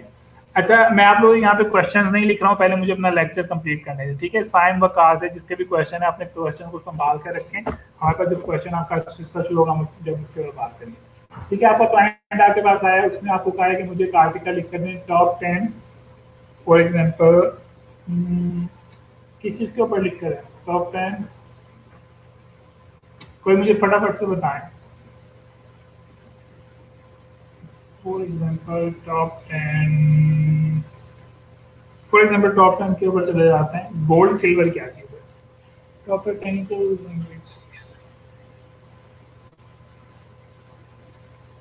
हम फॉर एग्जांपल आपका क्लाइंट है, उसने कहा मुझे टॉप 10 बेस्ट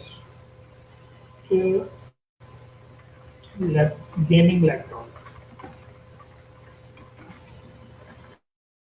ठीक है। आपका क्लाइंट आया है, उसने आपको कहा है कि आप एक आर्टिकल लिख कर दें, उसका टाइटल क्या होना चाहिए? टॉप 10 बेस्ट गेमिंग लैपटॉप, ठीक है। आमतौर पर जब इस तरह से आर्टिकल लिखवाता है क्लाइंट, तो आर्टिकल वो आपको क्या कहते हैं, वो आपको ये भी कहता है, वो आपको साथ में जो है ना गेमिंग लैपटॉप के लिंक भी देगा। वो लिंक कहाँ से होंगे? वो अमेजोन की प्रोडक्ट से होंगे, ठीक है। फॉर एग्जाम्पल उसने आपको एक लिंक दिया हुआ है, कोई छोटा लैपटॉप उठा रहा है, फॉर एग्जाम्पल उसने आपको ये वाला लिंक दिया हुआ है, ठीक है। उसने कहा है कि ये वाली प्रोडक्ट है, आपने इस प्रोडक्ट के बारे में मेरे आर्टिकल के अंदर लिखना है। तो आप इसको किस तरह से लिखेंगे? इसका सबसे आसान तरीका ये है कि आप यहाँ पर जाएं, इसकी यहाँ पर स्पेसिफिकेशन लिखी है, ठीक है। ये वाली स्पेसिफिकेशन लिखी है, आपने क्या करना है, इसको अपनी वर्डिंग के अंदर लिखना है। अगर आपने इसको ऐसे कैसा कॉपी पेस्ट कर लिया ना, तो ये सारा क्या हो जाएगा, ये सारा का सारा डुप्लीकेट हो जाएगा। अगर फॉर एग्जाम्पल मैं इसको कॉपी करके वहाँ पेस्ट कर दूंगा, तो ये सारा का सारा क्या हो जाएगा? डुप्लीकेट हो जाएगा। तो आपने क्या करना है, इसको अपनी वर्डिंग में लिखना है। फॉर एग्जाम्पल मैं अपने आर्टिकल को यहाँ से लिखना शुरू करूँगा, किस चीज़ का है, कौन सा चीज़ का? फॉर एग्जाम्पल मैं अपना फॉर एग्जाम्पल यहाँ पे नंबर 1 लिखूंगा, यहाँ पे प्रोडक्ट का नाम लिखूंगा, जो भी उसका नाम है वहाँ पे मैं इसको यहाँ ऐसे शुरू करूंगा। The first laptop in our list belongs to Asus, and we all know that Asus is famous for manufacturing best gaming laptops, ठीक है। बात समझ रहे हैं? यहाँ पे मैंने थोड़ी सी तमहीद बांधी है। तमहीद का तो मतलब पता है ना आपको क्या होता है? मुझे इसका इंग्लिश वर्ड नहीं पता है। यहाँ पे मैंने थोड़ी सी तमहीद बांधी है। अगर मैं सिर्फ इसको डायरेक्ट यहाँ से लिखना शुरू कर देता, तो अगले बंदे का शायद कोई इंटरेस्ट यहाँ पर ना होता। तो मैंने सबसे पहले क्या किया, थोड़ी सी तमीज बांधी और उसके अंदर मैंने ऐसी फर्जी सी बात कर दी है। ठीक है, सिर्फ क्या करने के लिए, ताकि हमारा जो कीवर्ड है बेस्ट गेमिंग लैपटॉप वो कहाँ पे आ जाए, वहाँ पर आ जाए और सर्च इंजन को पता चल जाए कि ये आर्टिकल किस चीज़ से बारे में है। हाँ जी, ज़रा फटाफट से रिप्लाई करें, कोई आपकी बात समझ आ रही है। अब मैं क्या करूँगा, अब मैं यहाँ से इसके फीचर्स उठाने लग जाऊँगा। फॉर एग्जाम्पल इसका फीचर ये है, इसका फीचर जो है वो ये है, इसको मैं अपनी वर्डिंग के अंदर किस तरह से लिखूंगा, इसको मैं इस तरह से लिखूंगा, this gaming laptop has Windows 10 with home version. ठीक है, यानी कि विंडोज 10 विद होम वर्जन जो है, ये चीज और ये चीज क्या ख्याल है, ये दोनों चीजें सेम नहीं है। जो मैंने दोनों चीजें रेड की, ये दोनों चीजें सेम ही है ना, यानी कि मैंने विंडोज 10 होम को किस तरह से कर दिया है, इस तरह से पूरा सेंटेंस बना दिया, यानी कि जो 3 वर्ड्स थे इसको मैंने क्या कर दिया, तकरीबन 1 2 3 4 5 6 7 8 वर्ड्स बना दिए। ठीक है, आगे मैं क्या लिखूंगा, अगर मुझे आगे लिखना है मजीद, तो आगे मैं फॉर एग्जाम्पल ब्लू में कर देता हूँ, आगे मैं इसकी रैम के बारे में लिख देता हूँ। ठीक है, version with high speed RAM of 8 GB।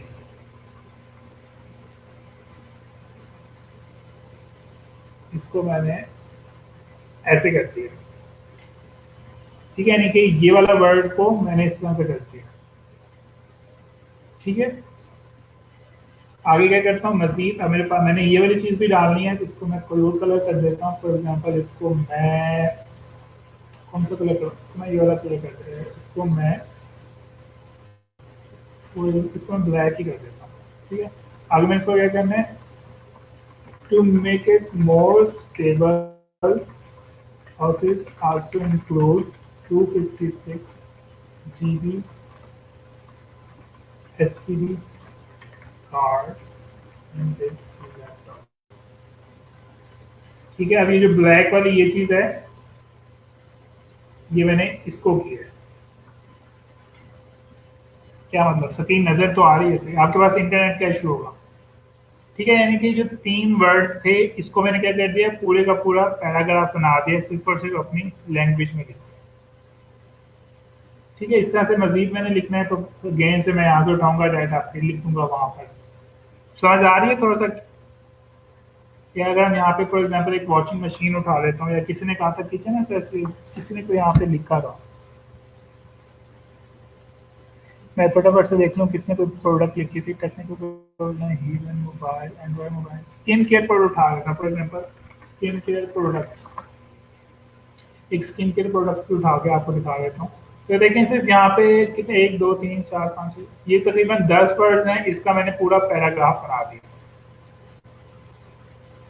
तो आपने भी इस तरह से करना है ताकि एक आर्टिकल जो है वो प्रॉपरली आए।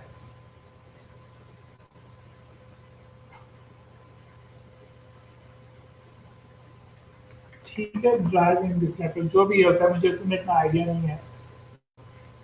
हम यहाँ से स्किन प्रोडक्ट उठा लेते हैं और बायो वाले उठा लेते हैं। मूवीज और ड्रामा के ऊपर भी हम लोग आते हैं। ठीक है, मूवीज और ड्रामा के ऊपर तो खैर मैं लिख रहा हूँ ना, तो उससे मुझे उससे ज़्यादा नजर आता है।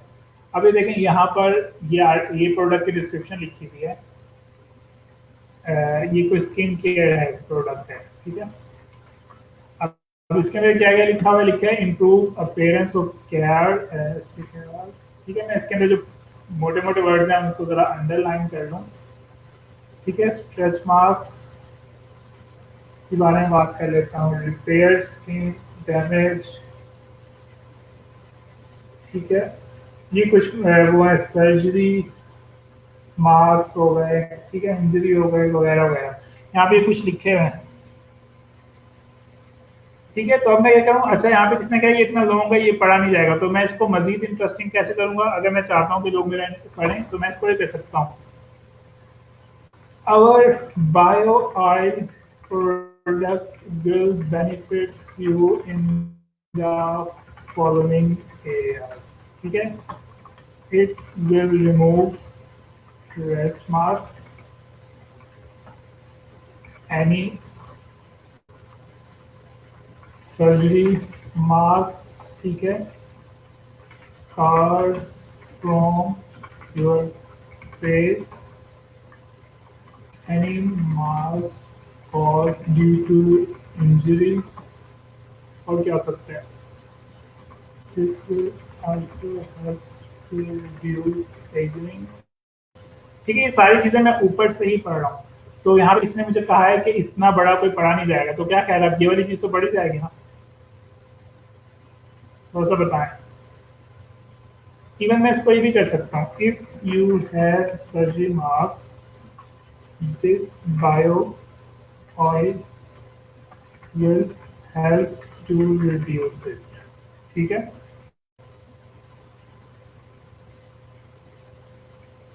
ठीक है। अभी देखिए मैं मजीद इसको क्या कह रहा हूँ, इस तरह से अगर ये नहीं पढ़ा जाएगा तो बिल्कुल ठीक बात है, कम से कम मैं तो इससे इस तरह से नहीं पढ़ूंगा। मेरा ख्याल, मैं एक ऐसा आर्टिकल लिखना चाहूंगा जिसके अंदर इस तरह से पढ़ा जाएगा। ठीक है, तो मैंने क्या किया है, यहाँ पे जो पैराग्राफ बना था इसको बुलेट पॉइंट्स में ऐड करना शुरू कर दिया। और पहले हम लोगों ने क्या किया था, बुलेट पॉइंट से हम लोगों ने पैराग्राफ बनाया था, और यहाँ पे हम लोग पैराग्राफ से बुलेट पॉइंट्स बनाना शुरू किए हैं। ठीक है, इवन यूँ भी हो सकता है कि आप मजीद ले सकते हैं, स्किन केयर, पता नहीं क्या क्या लिखा है, मुझे तो इन टर्म्स का पता भी नहीं है। आपने अगर इसको मजीद ज़्यादा लेंथी करना है, कि अगर आप आर्टिकल लिख रहे हैं मजीद लेंथी करना है, तो आप इसको ये भी कर सकते हैं कि this product is available in 3 different sizes. ठीक है, यहाँ पे 3 डिफरेंट साइजेस लिखा हुआ है, आप इसके बारे में भी लिख सकते हैं। ठीक है, अगर इवन अगर आपने मजीद लेना है तो यहाँ पे स्क्रॉल डाउन करेंगे तो आपको यहाँ पे लोगों के रिव्यूज भी लिखे हुए नजर आएंगे, आप इधर से भी आइडिया ले सकते हैं। हमारा टारगेट 300 वर्ड नहीं है, 300 वर्ड मिनिमम वर्ड है, मैंने आपको इतनी दफा बताया है। हमारा टारगेट मैक्सिमम ज्यादा से ज्यादा वर्ड होने चाहिए, और 300 वर्ड मिनिमम इसलिए है क्योंकि हमारे हमने ये सर्च इंजन को बताना है कि हमारे इसमें कंटेंट डला हुआ है। ठीक है, इस तरह से आप इसको कर सकते हैं। मैंने इसमें से कोई 3-4 चीजें लिखी हैं, और इससे मेरा जो आर्टिकल है वो ऑलरेडी क्या होता जा रहा है, लेंथी होता जा रहा है। रो कॉलम में नहीं बनाना है आपने, मैक्स बुलेट पॉइंट्स में बनाना है, रो और कॉलम्स में नहीं रहना है, तो पैराग्राफ या फिर बुलेट पॉइंट्स। ठीक है, इस तरह से आप इसको मजीद लेकर जा सकते हैं। इसी तरह किचन की प्रोडक्ट्स हो सकते हैं वगैरह वगैरह। अब हम लोग यहाँ पे चलते हैं, फॉर एग्जाम्पल यहाँ पे किसने कहा था ड्रामा या मूवी के बारे में लिखें। ठीक है, तो फॉर एग्जाम्पल हम लोग बात कर लेते हैं, लेटेस्ट कौन सा ड्रामा चल रहा है, रात कौन सा ड्रामा आया था हम टीवी के ऊपर, कौन, क्या नाम था उसका, ये रहा दिल, ऐसे कुछ था, रात वाला जो ड्रामा था। हाँ, ये रहा दिल के ऊपर। ठीक है, आपके पास क्लाइंट आ सकता है, वो कह सकता है कि मुझे इसके ऊपर रिव्यू लिख कर दो। ये इवन आप भी अपना एक ब्लॉग बना सकते हैं, जो कि किस चीज़ के ऊपर हो सकता है, ड्रामे के ऊपर हो सकता है। तो आपने क्या करना है, आपने यहाँ पे उठाना है, फॉर एग्जाम्पल अगर आप इसके ऊपर जा रहे हैं तो इसके लिए डेफिनेटली जरूरी है कि आपने ड्रामा देखा होगा। ड्रामा नहीं भी देखा हुआ, ये अगर आपने ड्रामा नहीं भी देखा हुआ तो आप क्या कर सकते हैं, यूट्यूब से थोड़ा सा आइडिया लगा सकते हैं। तो हमेशा ये बात याद रखें कि हमारे पास जो ड्रामा की ऑडियंस होती है ना, वो ज़्यादा एक्साइटेड ऑडियंस होती है। एक्साइटेड ऑडियंस से मुराद ये है कि उन्होंने अपने ड्रामे को बहुत ज़्यादा जो है ना अपने दिमाग के ऊपर सवार किया होता है। और आप लोगों को पता भी होगा कि जब आप कोई ड्रामा देखते हैं, मूवी देखते हैं, वो आपके दिमाग के ऊपर थोड़ा सा सवार हो जाता है। तो आपने हमेशा अपने आर्टिकल को एक्साइटेड बनाना है। ठीक है, फिर आप क्या कर सकते हैं, इसको शुरू कर सकते हैं अगेन से। आपने इस तरह से लिखना है कि अगले बंदे को लगे कि आप उससे बात कर रहे हैं। तो अब मैं इसको कहाँ से स्टार्ट करूँगा, फॉर एग्जाम्पल मैं इसको यहाँ से स्टार्ट करूँगा, have you watched the latest episode of ये मेरा दिल, या जो भी ड्रामा है इसका नाम। ठीक है, ऑन हम टीवी लास्ट नाइट। ठीक है, अच्छा यहाँ पे कोई ड्रामा है, मैंने ड्रामा देखा, मुझे नहीं पता ऐसा ड्रामे का। ठीक है, तो आप इसके अंदर यहाँ पे थोड़ी सी बात कर सकते हैं। What an extraordinary episode Will was the mixture of emotion, sadness, and इंतकाम को क्या कहते हैं हम लोग इंग्लिश में, किसी को पता है? इंतकाम को मुझे याद नहीं आ रहा वर्ड। इंतकाम को आई डोंट नो क्या कहते हैं। अच्छा, मैंने एट द कोई ड्रामा इसलिए नहीं देखा हुआ है क्योंकि वो बहुत ज़्यादा फेक ड्रामा है। ठीक है। मैं तुर्की गया हुआ हूँ और तुर्की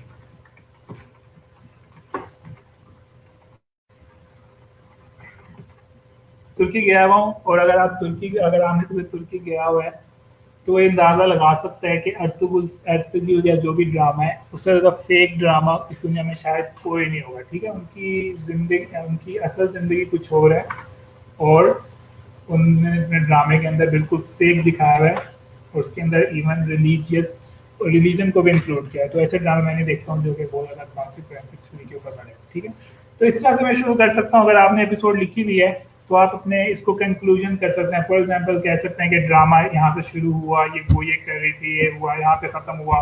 फिर आप इवन आगे जाके भी बता सकते हैं कि फॉर एग्जांपल कि इसका एंड क्या हुआ था। ठीक है, अगर इसी तरह अगर आप मूवी का रिव्यू लिख रहे हैं, फॉर एग्जांपल मूवी का नाम, फॉर एग्जांपल कोई मूवी आपने अगर देखी हो, फॉर एग्जांपल सुपरमैन देखी हुई है। ठीक है, तो अगर आप उसका रिव्यू दे रहे हैं तो आप क्या करेंगे, आप ये कह सकते हैं my friend Ahmed has suggested me to watch Superman, the new movie of 2020। ठीक है, उसको मैं इस तरह से शुरू कर सकता हूँ।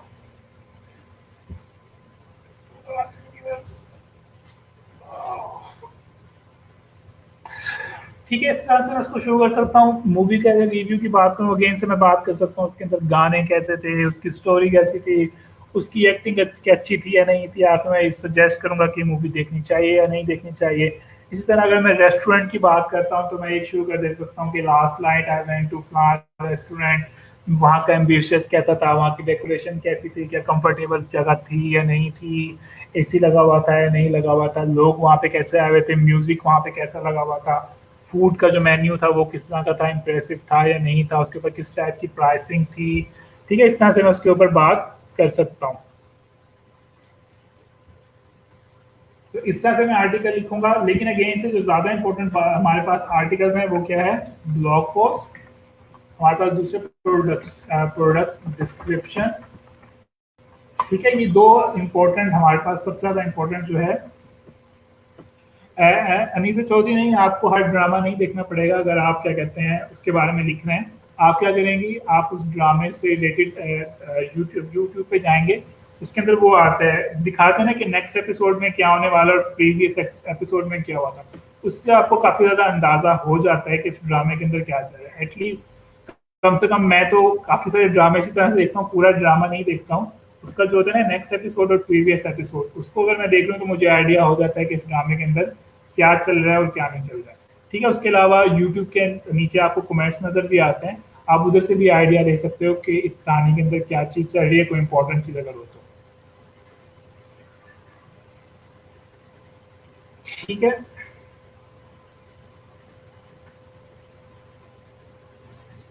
लेकिन अगेन से हमारी जो सबसे ज़्यादा इम्पोर्टेंट चीज़ है वो क्या है, ब्लॉग पोस्ट और प्रोडक्ट डिस्क्रिप्शन। इसके ऊपर आपने गिग भी लगाना है और आज ही लगाना है। स्पेशली प्रोडक्ट डिस्क्रिप्शन के ऊपर इतने ज़्यादा गिग नहीं लगे हुए हैं, तो इसके अंदर आपका जो हाँ बिल्कुल प्रोमोज जिसे हम कहते हैं, प्रोमोज देख के भी हो सकता है।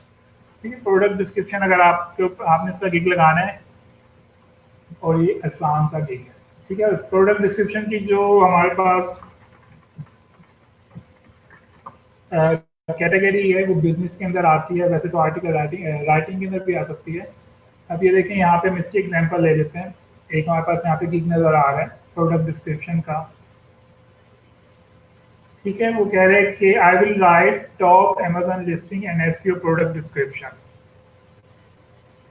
ठीक है, वो ये भी बता रहे हैं कि उसके अंदर वो बुलेट पॉइंट्स डालेगा। ठीक है, तो 400 वर्ड की डिस्क्रिप्शन होगी। ठीक है, टाइटल भी वो डाल के देगा, इस तरह की चीज़ें वो बता रहे हैं।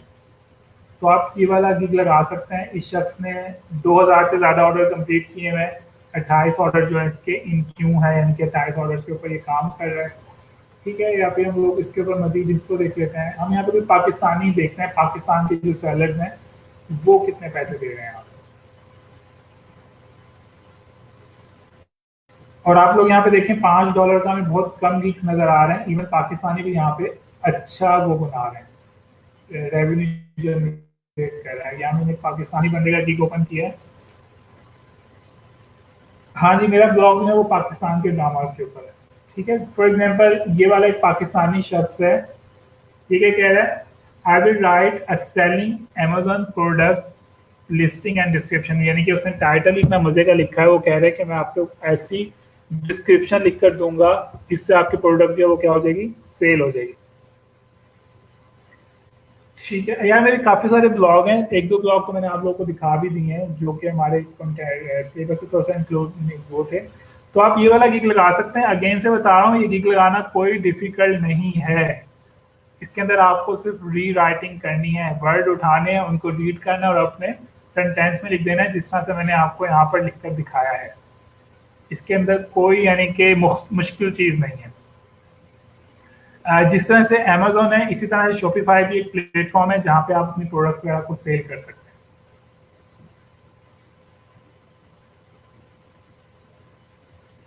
अच्छा, आप लोग क्या करें, जरा लेक्चर के ऊपर गौर करें। अभी मैं आपसे जो है ना ये ड्रामे के बारे में बात करता हूँ, मैं चाह रहा हूँ जरा लेक्चर के ऊपर फोकस हो जाए, फिर हम लोग बात करते हैं। हाँ ठीक है, आप लिख सकते हैं। आपका आर्टिकल का टाइटल क्या हो सकता है, ऐसी रैंडमली बता रहा हूँ। आई विल राइट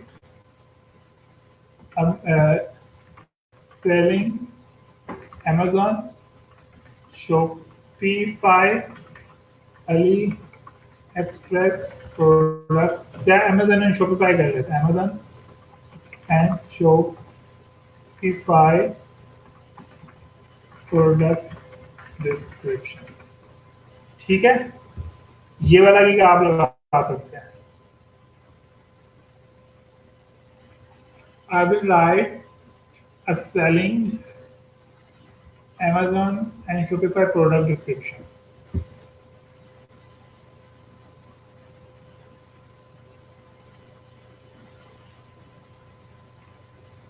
अच्छा, इस बंदे ने Amazon भी लिखा है, Shopify भी लिखा है, AliExpress भी लिखा है। ठीक है, ताकि अगर कोई भी दूसरी इसमें सर्च कर रहा हो तो उसका भी हर जगह पे नजर आए। ठीक है, इसने Shopify की बात की है, तो आप ये वाला वीक लगा सकते हैं। सर ऑर्डर का लिखा है। अब वकास अली, अगर आपने वीक की डिस्क्रिप्शन जबरदस्त से लिखी हुई है, टाइटल अच्छा लिखा हुआ है, प्रोडक्ट लिखी हुई है, तो आपको ऐसी ऑर्डर आ जाएगा। दूसरा, हम लोग बाय रिक्वेस्ट की बात कर रहे हैं। ठीक है, आप लोगों ने ये वाला गिग लगाना है, एक आसान और अच्छा गिग है, स्पेशली प्रोडक्ट डिस्क्रिप्शन की हम लोग बात कर लेते हैं। अच्छा, यहाँ पे मैं एक चीज़ बताना चाहूँगा कि आप लोगों में से भी तकरीबन आप लोग जो डेली लोग स्टूडेंट ऑनलाइन होते हैं, यानी कि जो हमारी अटेंडेंस फिल कर रहे हैं, वो तकरीबन 200 लोग हैं। ठीक है, और आप में से 200 लोगों में से अभी सिर्फ और सिर्फ हार्डली 50 से या 70 लोगों ने अपने फाइवर के गिग की असाइनमेंट सबमिट कराई है। नंबर 1 ये। नंबर 2 क्या है, आपने में से जिन लोगों ने असाइनमेंट सबमिट करवाई है, तकरीबन 70 लोगों में, उनमें से सिर्फ हार्डली 3 या 4 लोग ही ऐसे थे जिन्होंने उस तरह से गिग बनाई हुई थी जिस तरह से मैंने आपको सिखाया हुआ था। बाकी सब लोगों ने क्या किया हुआ था, बाकी सब लोगों ने बस सर के ऊपर से उतारा हुआ था अपना गिग। ना उसकी पिक्चर अच्छी थी, ना टाइटल इंटरेस्टिंग था, ना डिस्क्रिप्शन के अंदर कोई इंटरेस्टिंग चीज़ थी, बल्कि काफ़ी सारे लोगों ने तो उसको कॉपी पेस्ट किया था। तो यहाँ से मुझे आइडिया हुआ कि आप शायद काम करना ही नहीं चाह रहे हैं। तो अगर आपको ये लग रहा है कि आप दूसरों की डिस्क्रिप्शन कॉपी पेस्ट कर लेंगे, या गिग गलत कैटेगरी में बनाएंगे, या इमेज को सही से नहीं बनाएंगे और आपको ऑर्डर मिल जाएगा, तो ऐसा कभी भी कुछ नहीं होगा। ठीक है, फाइवर के ऊपर नहीं, बल्कि ये जिंदगी का रूल है कि उसी बंदे को कामयाबी होती है जो कि मेहनत करता है। ठीक है, अगर कॉपी पेस्ट करके ही गिग बनाकर या बेढंगी सी तस्वीर बनाकर ऑर्डर आने होते, तो इस वक्त सब लोगों को ऑर्डर आ रहे होते। ठीक है, ऑर्डर सिर्फ उन्हीं लोगों को आएंगे जिन्होंने अपने गिग को प्रोफेशनली बनाया हुआ है। इसकी एक आसान सी एग्जांपल देता हूँ कि अगर आपने अपनी एक शॉप ओपन करने जा रहे हैं अपने क्या कहते हैं सिटी के अंदर, और अगर आपने उस शॉप को प्रॉपरली नहीं बनाया, बस बेढंगा सा बना दिया, कोई चीज़ यहाँ पड़ी हुई है, कोई चीज़ वहाँ बनी हुई है, तो कोई भी आपकी शॉप के अंदर नहीं आएगा, चाहे आप जितनी मर्जी अच्छी प्रोडक्ट सेल कर रहे हैं। ठीक है, जब तक आप अपनी प्रोडक्ट की प्रेजेंटेशन ही अच्छी नहीं करेंगे, तो लोगों को आपके प्रोडक्ट के बारे में नहीं समझ आएगी। तो आपने ये वाला काम ज़रूर करना है कि अपने गिग को प्रॉपरली बनाना है। Description, title, tags, price, number of days, हर चीज़ के ऊपर जब तक काम नहीं करेंगे आपको ऑर्डर नहीं मिलेगा। ठीक है,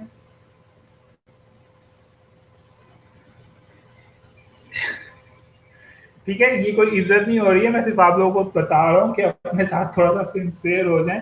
अच्छा, यहाँ पे एक चीज़ बताना चाहूँ कि आप लोगों ने कल देखा होगा कि हमारे यहाँ पर क्या चीज़ शेयर हुई है।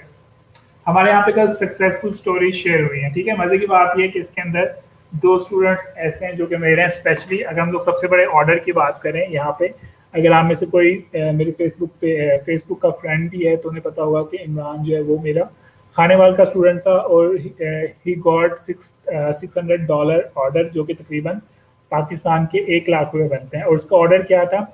इसका ऑर्डर था कि इसने प्रोडक्ट की डिस्क्रिप्शन लिखनी थी। ठीक है, कोई यूएस से पता नहीं कहाँ का क्लाइंट है, उसने इसको हायर किया और उसने कहा कि आप मेरी प्रोडक्ट की डिस्क्रिप्शन लिख दो, मैं आपको इतने पैसे दूंगा। ठीक है, तो इसलिए मैंने आज का जो लेक्चर है वो इसके ऊपर फोकस किया। नंबर 1 ये। नंबर 2 ये, मैं आपको ये बताता चलूँ कि ये जो इमरान है ना, ये जो आपको सामने स्टूडेंट नज़र आ रहा है, ये उन स्टूडेंट में से जा था जो कि जब इसने ई रोज़गार को ज्वाइन किया था शुरू में, फिर टोटली जो था ना क्लास को बिल्कुल भी सीरियस होकर नहीं लेता था। तो मैंने उससे एक दो क्लास में अंदर ही पूछा कि आप अपनी इस क्लास को सीरियस होकर क्यों नहीं ले रहे हैं? तो उसने मुझे कहा कि मैं तो यहाँ पे सिर्फ सर्टिफिकेट लेने आया हुआ हूँ, मुझे तो ये सारे काम जो है वो पहले से आते हैं, कि मुझे पता है कि आर्टिकल कैसे लिखते हैं, मुझे पता है फाइवर के ऊपर कैसे काम होता है, या मुझे पता है यूट्यूब से कैसे अर्निंग करते हैं। तो फिर मैंने उससे एक क्वेश्चन किया, अगर आपको ये सब कुछ पता है तो आप अब तक कितने पैसे अर्न कर रहे हो? तो इसने कहा कि अभी तक तो मैंने कुछ अर्निंग नहीं की। तो फिर मैंने कहा ऐसे पते होने का क्या फ़ायदा है जिससे आपको कोई फ़ायदा ना हो?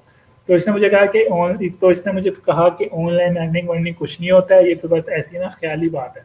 तो उस वक्त मैंने उसे कहा था कि अगर आप मेरी क्लास को बी अटेंशन होकर सुनेंगे, ठीक है, और सारी असाइनमेंट करेंगे, तो मैं गारंटी के साथ कह सकता हूँ कि जब आप यहाँ से जाएंगे तो कुछ ना कुछ यहाँ से पैसे अर्न कर ही जाएंगे। ठीक है, और सबसे मजे की बात यह कि इमरान को जो सबसे पहला ऑर्डर आया वो कितने का था? पहले तो $5 का ऑर्डर आया, उसके बाद जो दूसरे नंबर पे ऑर्डर आया वो $600 का ऑर्डर आया। और ये मेरे ख्याल से उस बैच का सबसे बड़ा ऑर्डर जो था पूरे पंजाब के अंदर वो 600 का ही था। मुझे पक्का नहीं पता है, लेकिन जहाँ तक मुझे इन्फॉर्मेशन का पता है वो यही पता है कि सबसे बड़ा ऑर्डर जो था उस वक्त का ये $600 का ही था। ठीक है, लेकिन इमरान ने क्यों क्या किया? इमरान ने जो वो टीम में थे बहुत सिंसियर होकर क्लास को लिया। मुझे अच्छी तरह याद है जब ये शुरू में क्लास में आता था तो सबसे पीछे बैठा होता था, लैपटॉप के ऊपर बैठ के यूट्यूब के वीडियोस देख रहा होता था। लेकिन जब मैंने इसको थोड़ा सा मोटिवेट किया, जिस तरह से मैं आपको कर रहा होता हूँ और आप लोगों को लग रहा होता है कि मैं आपकी की इज्जत कर रहा हूँ, ऐसा कोई नहीं है, आपको थोड़ा सा मोटिवेट कर रहा होता हूँ। उसके बाद से इमरान ने क्या किया, ये हमेशा सबसे फर्स्ट रो के ऊपर बैठा होता हमेशा सबसे पहले। और ये मेरा इतना सर खाता है, सर ये क्या चीज़ है, मुझे समझ नहीं आ रही, ये क्या है, ये क्यों है, ये किस तरह। इसने मुझसे इतने क्वेश्चन किए, इसने क्योंकि क्वेश्चन किए, इसने हर चीज़ को बार बार पूछा, उसका रिजल्ट इसको क्या मिला? इसका रिजल्ट इसको मिला कि इसकी अर्निंग हो गई है। और अब ये इस वक्त इतना ज़्यादा इम्प्रेस है ई रोज़गार से कि ये इसने हमारे पिछले नए बैच के अंदर बहुत ज़्यादा स्टूडेंट्स के एडमिशन भी करवाए हैं। और जो ये शख्स है इस वक्त एक कंपनी के साथ ऑनलाइन ही जॉब इसको मिल गई है, जिस कंपनी ने इससे काम करवाया है।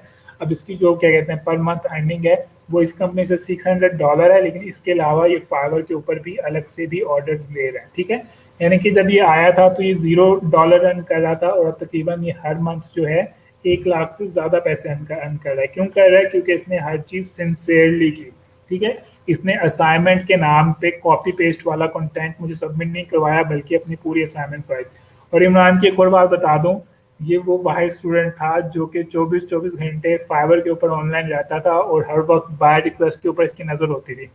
तो जब ये क्लास लेने आता था तो मैं ऐसे कहता था आप सोए नहीं है रात को? कहता था सर मैं सोया नहीं हूँ रात को, मैं पूरी रात जो हूँ फाइवर के ऊपर बैठ के अपने गिग्स को इम्प्रूव करता रहा हूँ, अपने गिग की इमेज बेहतर करता रहा हूँ, मैं दूसरे लोगों की गिग्स को देखकर अपनी गिग की डिस्क्रिप्शन को इम्प्रूव करता रहा हूँ। ठीक है, वो इस तरह से उसने इतनी ज़्यादा मेहनत की तो आखिर में उसको मेहनत का फल मिल गया।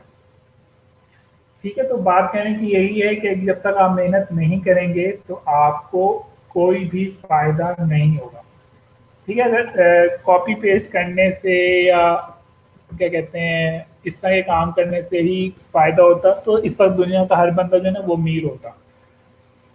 पैसे हमेशा सिर्फ वही बंदा कमाता है जो कि जिसने मेहनत की। और उसके अलावा ये हमारे रहीम यार खान की स्टोरी है। वैसे तो हमारे रहीम यार खान की टेक्निकल स्टूडेंट की स्टोरी भी लगी हुई है।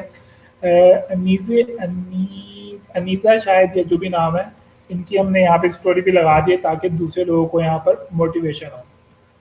ठीक है, तो आप लोग ये वाले गिग लगा सकते हैं। कौन सा गिग लगा सकते हैं? प्रोडक्ट सेलिंग का गिग लगा सकते हैं, डिस्क्रिप्शन वगैरह का।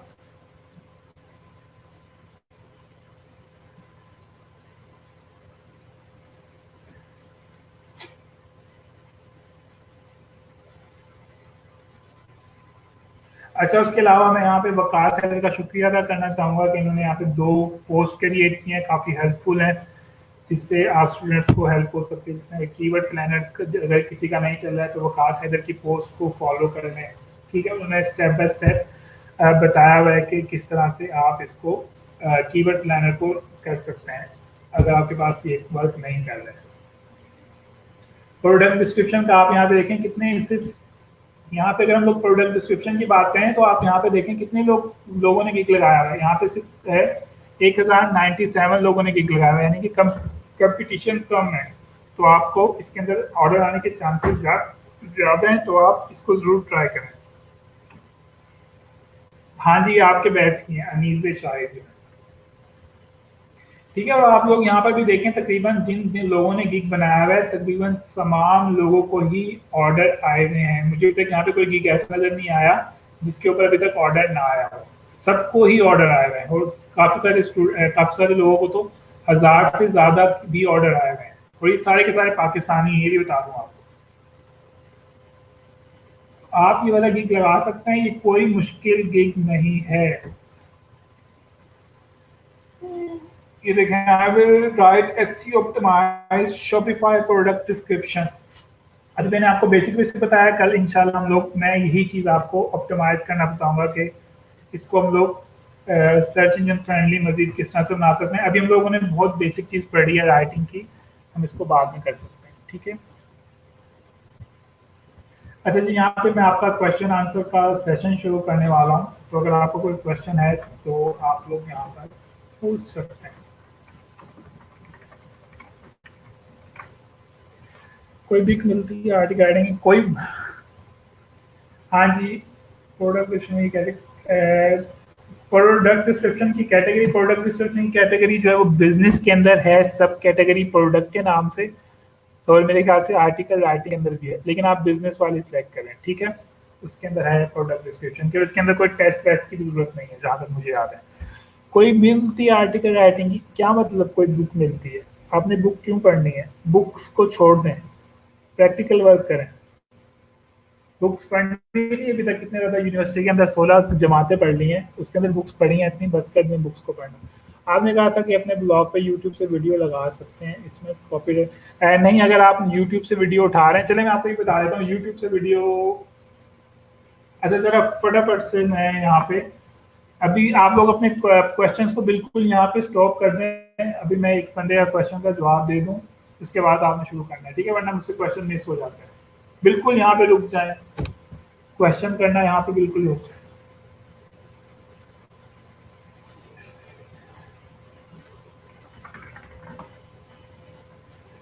अच्छा, ये मैं आपको बता रहा हूँ कि YouTube से किस तरह से वीडियो उठानी है, लेकिन इसका हरगिज़ मतलब ये नहीं है कि आपने सिर्फ अपने ब्लॉग के अंदर YouTube की वीडियो लगा ली है तो वो काफ़ी है। अगर आप YouTube की वीडियो भी लगा रहे हैं तो आपको कम से कम 300 वर्ड्स लिखने होंगे। अगर आप नहीं लिखेंगे तो आपका कंटेंट यूनिक काउंट नहीं होगा। ठीक है,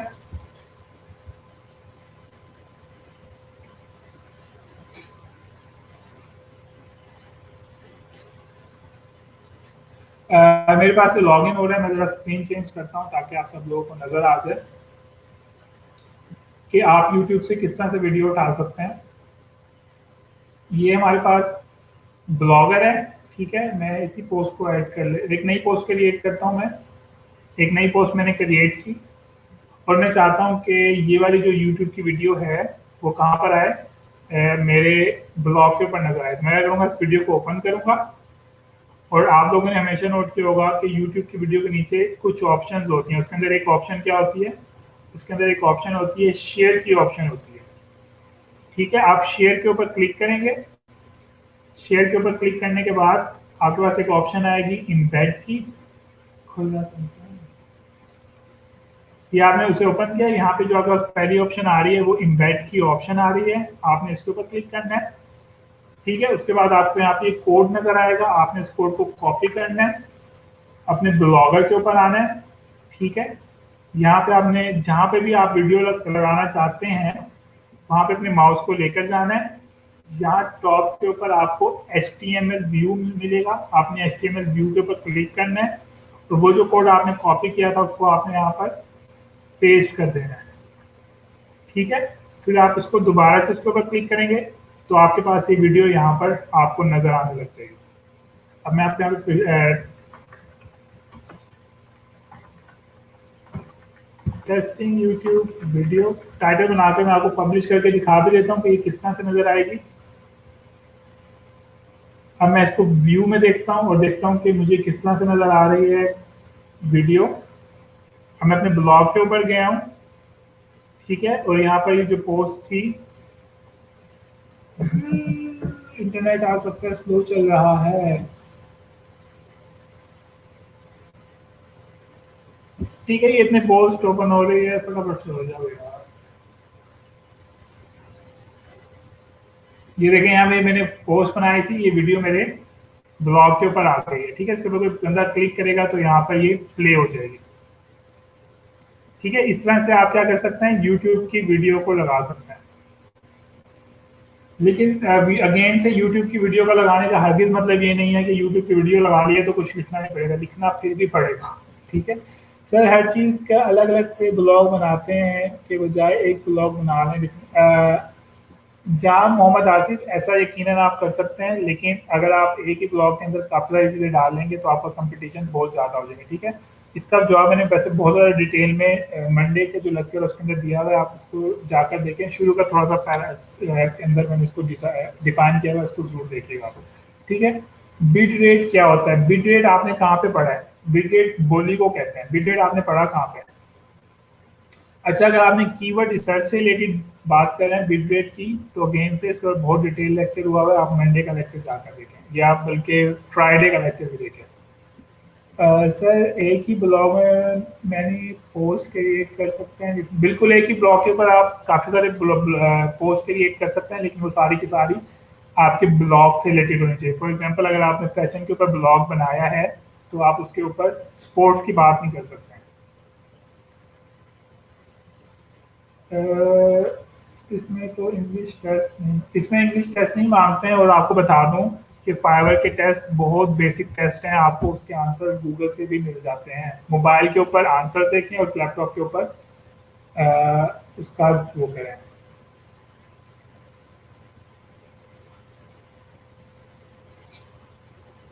sir, I Photoshop skill therefore is UG के लिए बट एसयूएनटी इंटरेस्ट क्या क्या है? आप फोटोशॉप के ऊपर जाए, आप इनके ऊपर काम करें, क्योंकि इन केस अगर आपको फ्यूचर के अंदर फोटोशॉप से क्वेश्चन भी आता है तो डेफिनेटली मैं उसका जवाब तो नहीं दे सकूँगा, क्योंकि मैं क्रिएटिव का ट्रेनर नहीं हूँ।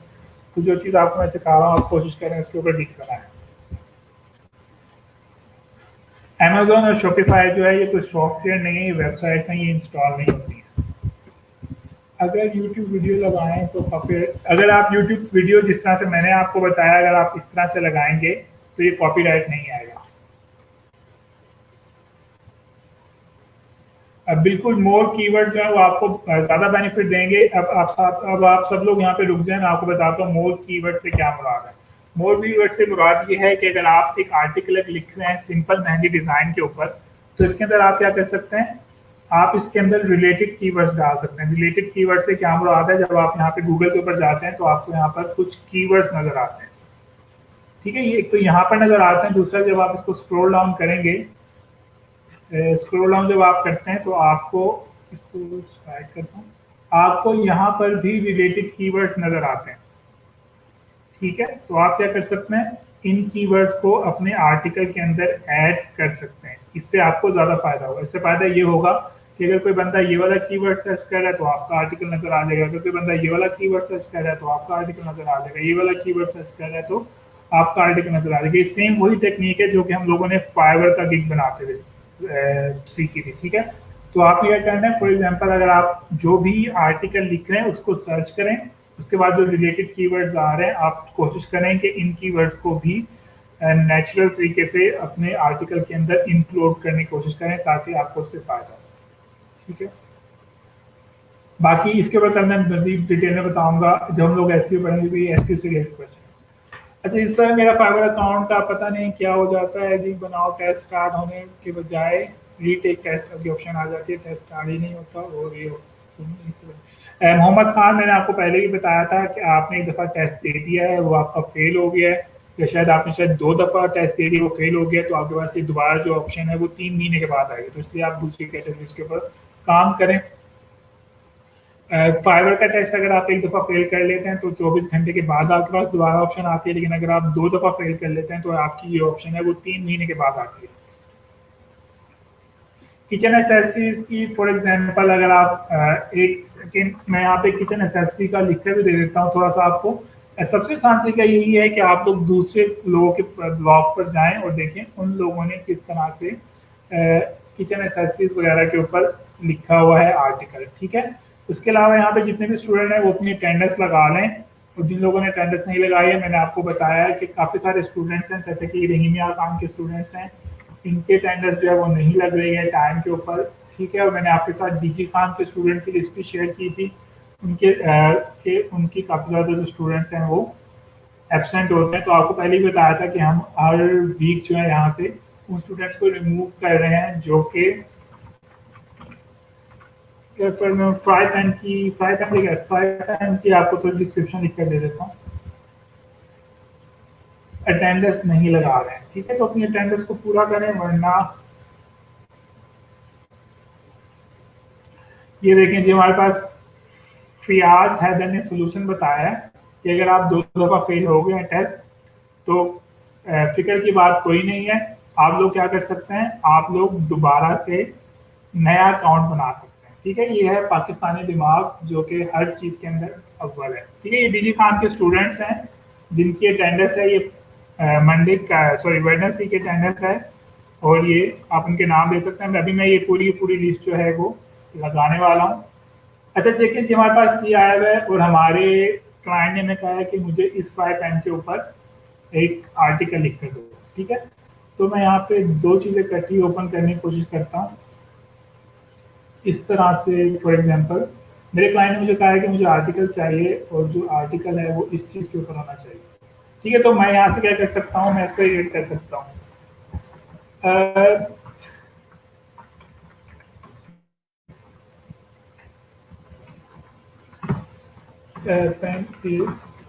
9.5 inches, which means that you have enough space to fry a big fry easily, ठीक है। अब देखिए मैंने इसकी लेंथ का यहाँ पे सिर्फ जिक्र था, मैंने उस पर एक सेंटेंस बना दिया, ठीक है। फिर आगे क्या कर सकता हूँ, it is made with heavy aluminium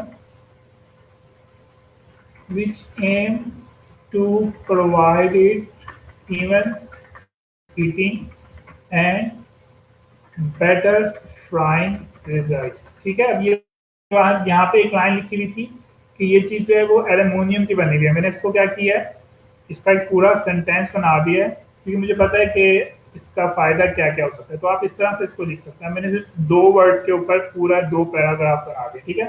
आगे क्या कर सकता हूँ, मैं इस पर भी कह सकता हूँ, जैसे कि लिखा हुआ है कि ये PFOA सेफ है, PFO मैं इसको क्या लिख सकता हूँ, in health point of view this is a safe fry pan to cook your food because it is approved by PFOA, ठीक है। ये बात समझ आ गई है। अब मैंने क्या किया, सिर्फ एक लफ्ज वहां पे लिखा था ये वाला, और इससे मैंने इसका पूरा का पूरा वो बना दिया, ठीक है। इस तरह से आप कर सकते हैं अगर आपने फ्राई पैन के ऊपर बनाना है सेंटेंस। अच्छा जी एक सेकेंड रुकते हैं। अच्छा कोशिश किया करें जब मैं किसी को जवाब दे रहा हूँ आप अपने क्वेश्चंस को ना रोक लिया करें ताकि आपका क्वेश्चन मिस ना हो।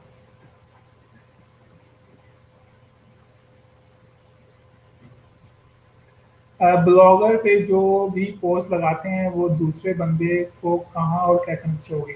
आपके ब्लॉगर का जो एड्रेस है आप उसके एड्रेस को लोगों के साथ शेयर करें, उनके साथ वो उनको वो नजर आने लग जाएगी। ठीक है, अपने फेसबुक वगैरह के ऊपर देखें। 2 दफा पेज होने के बाद न्यू अकाउंट बना लें।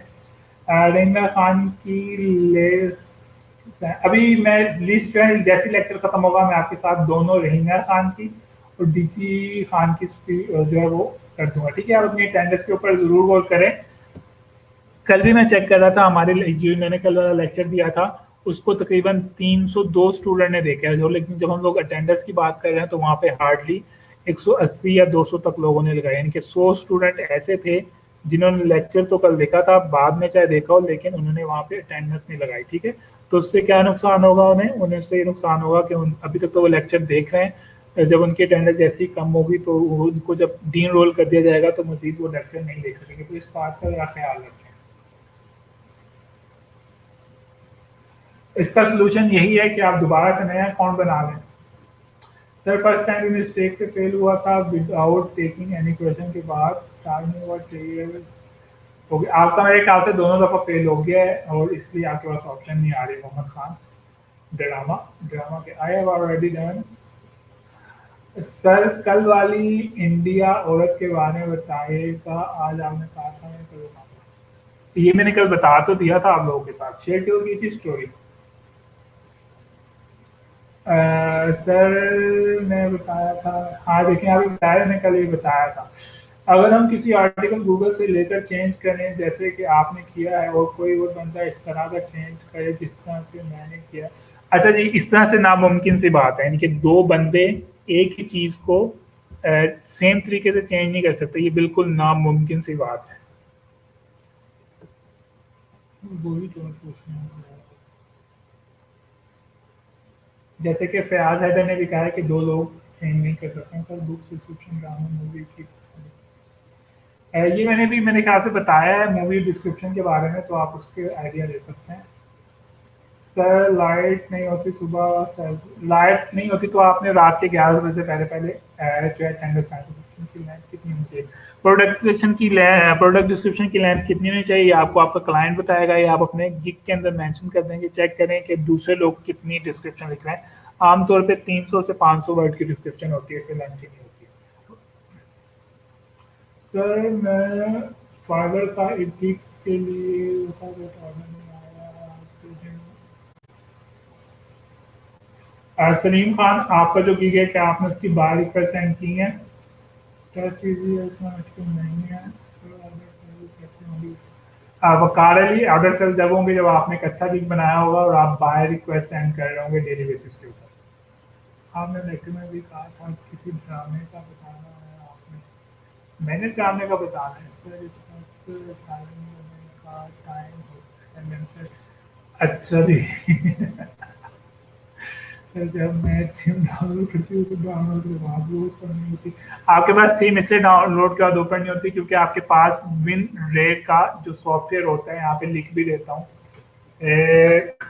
विन रे का जो सॉफ्टवेयर है वो आपके पास इंस्टॉल नहीं है, इसके बाद इसलिए आपके पास थीम जो है वो डाउनलोड नहीं होती है, तो इसलिए आप इसको इस सॉफ्टवेयर को डाउनलोड करें।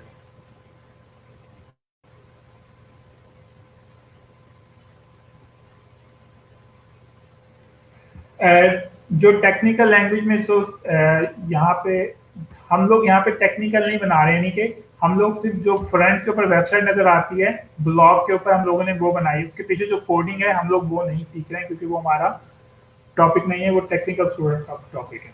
ठीक है, ये डिफरेंस मेन डिफरेंस है, यानी कि हम कोडिंग के बगैर जो है मैंने आपको वेबसाइट बनाना सिखाई और मजीद आपको वर्डप्रेस के अंदर सिखाऊंगा बहुत सारी detail. My question after buying domain name for website में ब्लॉग और वेबसाइट will be changed? नहीं, आपका जो ब्लॉग है वो ऑटोमेटिकली चेंज नहीं होगा, जब आप परचेज कर लेंगे मुझे बताइएगा, मैं आपको बताऊंगा किस तरह से चेंज होगा। ठीक है,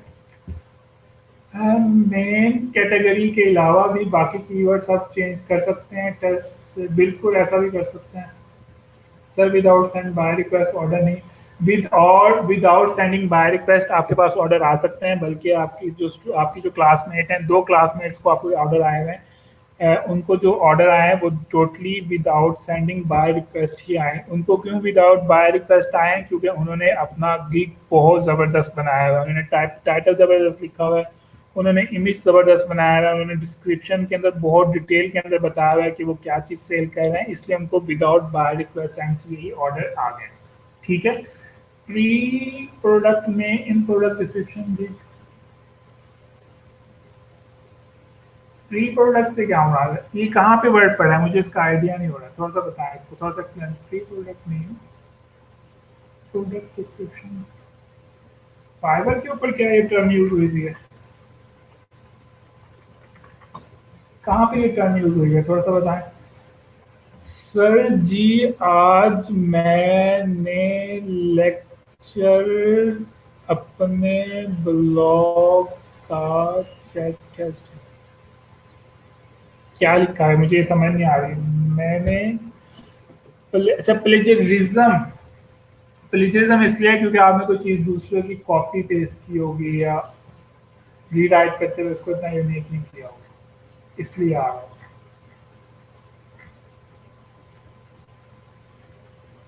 ठीक है जी, हम लोग अपनी क्लास एंड कर रहे हैं। यहाँ पे जो प्री प्रोडक्ट वाला क्वेश्चन था वो क्या क्वेश्चन दोबारा से, तो मैं फटाफट से बता देता हूँ।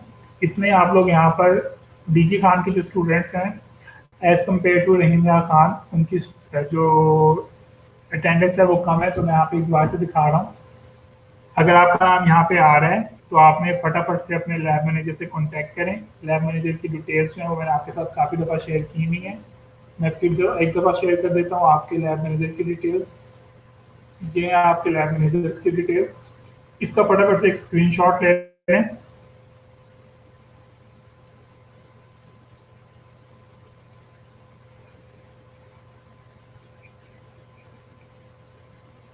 अनीस चौधरी, आपने मुझे कोई लिंक सेंड करना है इसमें, तो मुझे समझ नहीं आ रही है। ठीक है, आप लोग इसका फटाफट से स्क्रीनशॉट ले लें, अपने लैब मैनेजर से रब्ता करें। अच्छा, प्री प्रोडक्ट नहीं पर प्रोडक्ट लिखा हुआ है, हद हो गई है। मैं इसको प्री पढ़ रहा हूँ, ये पर प्रोडक्ट है। सही सही। पर प्रोडक्ट का मुराद ये है कि वो ये बताना चाह रहे हैं कि वो हर प्रोडक्ट की जो डिस्क्रिप्शन है वो 50 वर्ड से ज़्यादा नहीं लिखेंगे। ठीक है, पर प्रोडक्ट का मतलब ये है। मैं इसको प्री पढ़ रहा था, मेरी मिस्टेक थी।